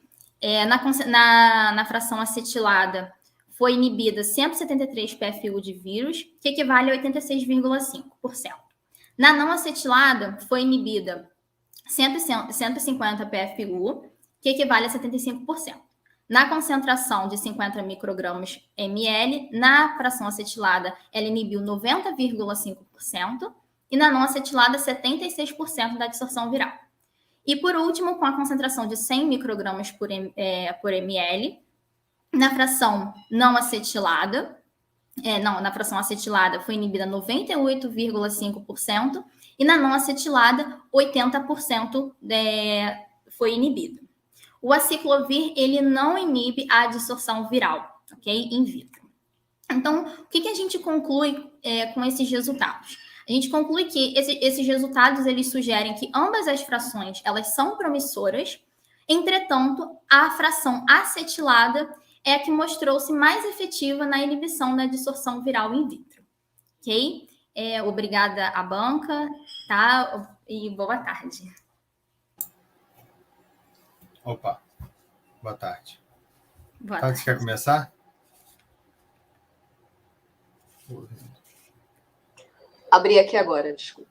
Está fechado o microfone. Boa tarde, Rafael e Adriane. Adriane, eu anotei algumas coisas aqui do teu resumo. Parabéns pela tua apresentação. Obrigada. Você já é aluno M2? Não, você é M1 ainda. Não? Eu sou M1, entrei agora em junho. Tá, vou anotar aqui. E eu fiquei com uma dúvida. Eu botei aqui uma sugestão para você incluir o nome científico da alga no teu título, porque tem uma outra linha do mesmo grupo que você faz, né, que é a Lima, não sei o nome da moça, que ela usa um nome popular diferente do que você colocou. Então, coloca o nome científico, porque você está trabalhando com planta, né? Eu acho que fica mais fácil do que nome popular. E aí, onde que você está obtendo esse extrato? Porque eu vi aqui, não me parece ser uma planta que tenha uma facilidade de encontrar por aqui. É porque é um grupo de pesquisa grande, então tem um grupo de pesquisa que faz a retirada dessa alga na Antártica, e eles trazem aqui para o Rio Grande do Sul e depois que vem para a Universidade Federal Fluminense. Então, as frações, elas já vêm pronta para a gente. Ela já vem prontinha para a gente não faz a extração. Ela já vem... Então você já recebe o extrato disso Isso. Já para trabalhar. Isso. E eu fiquei em dúvida também, curiosidade, você diz que você utilizou o isolado RJ 4201, parece 2001, enfim. Por que você escolheu esse isolado para trabalhar como base aí para o teste do teu fármaco? O que acontece? Esse projeto, ele é nosso e eu só estou dando continuidade. Ele já começou e a gente só está dando continuidade, eu e a Ana, né? A gente está dando continuidade para publicação. Então, ele já estava disponível ali quando eu cheguei, né? Então, ele já estava, o banco de vídeos ele já estava ali. Então, eu tinha que falar com a Ana sobre isso. Não, é só curiosidade. Não, tá. não é nada aqui. Bom, acho que era só. Rafael quer trazer alguma coisa aí? Que a gente tem 3 minutos. Rapidinho, Adriane, tudo bem? Tudo bem. Parabéns aí pelo trabalho. Eu já fiz alguma coisa sobre isso. Faz tempo que eu trabalhei com antiviral. Lembro de uma coisa ou outra, mas realmente estou bem desatualizado. Eu queria só fazer alguns comentários sobre o teu resumo. Né? O resumo é geralmente aquilo que a gente apresenta, né? Nosso cartão de visita, vamos dizer assim, do nosso trabalho. E tem umas coisinhas que você vai percebendo, né? E mais para frente, quando você escrever o abstract do seu trabalho, do seu paper, ou for apresentar num congresso, algumas coisinhas importantes. Então, por exemplo, na introdução, você começa a falar sobre a alga e, de repente, você começa a falar sobre os herpesvírus bovinos. Ou seja, eu tenho que deduzir que isso tem uma ação contra o outro, mas são dois assuntos, percebo, completamente desconectados. Né? Sim. Eu tenho uma alga, eu tenho o vírus, e de repente começa o trabalho. Mas eu sei que você vai tentar fazer alguma coisa, algum trabalho antiviral, mas você não pode contar com esse tipo de sapiência a priori, entendeu? Você tem que trabalhar como se todo aquele que fosse ler seu trabalho tivesse um conhecimento absolutamente e quase inexistente sobre o assunto. Então, essa conexão é importante. Não existe ainda um antiviral, tem sido testado, não sei o que, aí você, entendeu? A gente faz uma historinha para conduzir quem está avaliando àquilo que você quer chamar a atenção. Outras coisas também pequenas, por exemplo, você fez uma coloração. Você não colocou, por exemplo, qual corante que você utilizou, entendeu? Deve ser o Red Munch. A gente faz a técnica com Red Munch. Tá, então são coisas... Então são coisas que são importantes de descrever um pouquinho melhor, não é fazer um resumo enorme, mas descrever um pouco melhor para aquele que vai avaliar não, entendeu? Não fique com dúvidas. Isso assim, para frente, tá? Não é só para agora, não. Tá bom. Você já dá mais informações para aquele que vai avaliar ficar mais inclinado a já compreendi. Quando você tem muitos buracos, isso deixa o avaliador assim meio perdido. No nosso caso, claro, a gente está aqui numa pós-graduação, mas se for numa revista, o avaliador vai ficar bem irritado. Então, você... entendeu? Então, faz essas conexões. Pode deixar. Por exemplo, nos seus resultados, você coloca aqui os PFUs e 0%, 75%. Ou seja, eu estou inferindo que você está lidando com uma quantidade de droga capaz de inibir a formação de PFUs, né? Isso. Unidade formadora de placa, isso. Então, ou seja, a quantidade, qual percentual reduzido de formação de placa que teve, né? Isso. Então, são coisas também, são detalhes que, por exemplo, eu sei, mas não todo mundo conhece. Então, é um detalhe que, ou seja, a leitura será medida na porcentagem capaz de reduzir, entendeu? Então, são essas coisas, mas, em geral, o trabalho está, para quem começou agora, já tem bastante coisa aí pronta, né? Então, parabéns aí. Tá ótimo. Dê continuidade. Obrigada. Nada. Boa tarde. Boa tarde.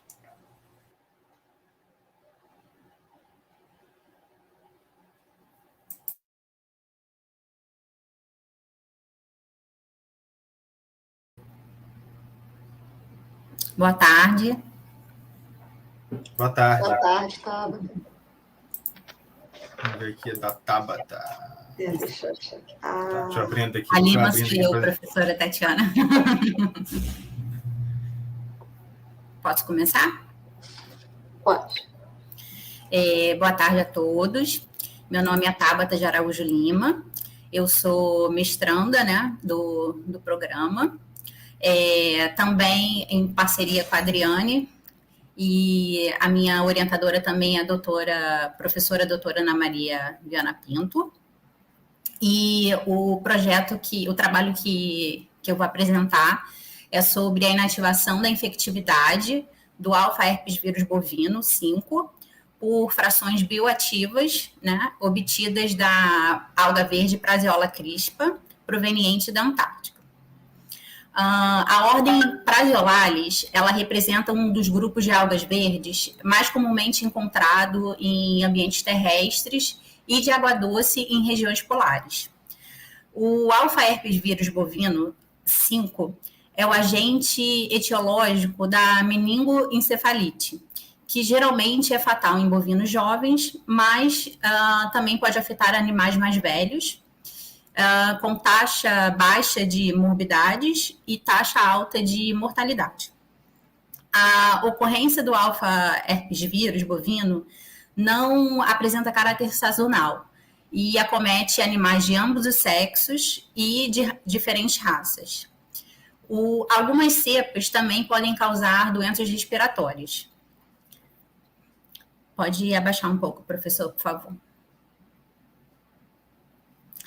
O objetivo da investigação foi avaliar a inativação da infectividade do alfa-herpes vírus bovino, né?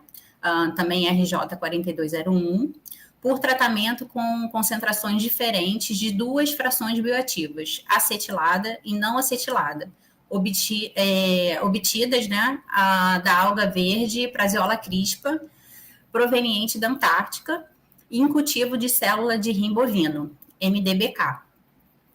Para determinar a inativação viral, a suspensão do alfa-herpes vírus bovino contendo 200 PFUs foi misturado em concentrações diferentes das frações acetilada e não acetilada, ou seja, a 0, 25, 50 e 100 microgramas por ml, e mantidas em temperatura ambiente, né, a 24 graus por 1 hora. Posteriormente, a mistura vírus-droga e vírus-controle foram diluídas e 200 microlitros de cada diluição adicionados em placas de 24 poços e após 1 hora para absorção viral, meios de cobertura foram adicionados e as placas reincubadas por 72 horas a 37 graus e 5% de CO2. A redução do rendimento da unidade formadora de placa e o percentual de interação, de inativação do alfa-herpes vírus bovino por frações acetilada e não acetilada foram determinados.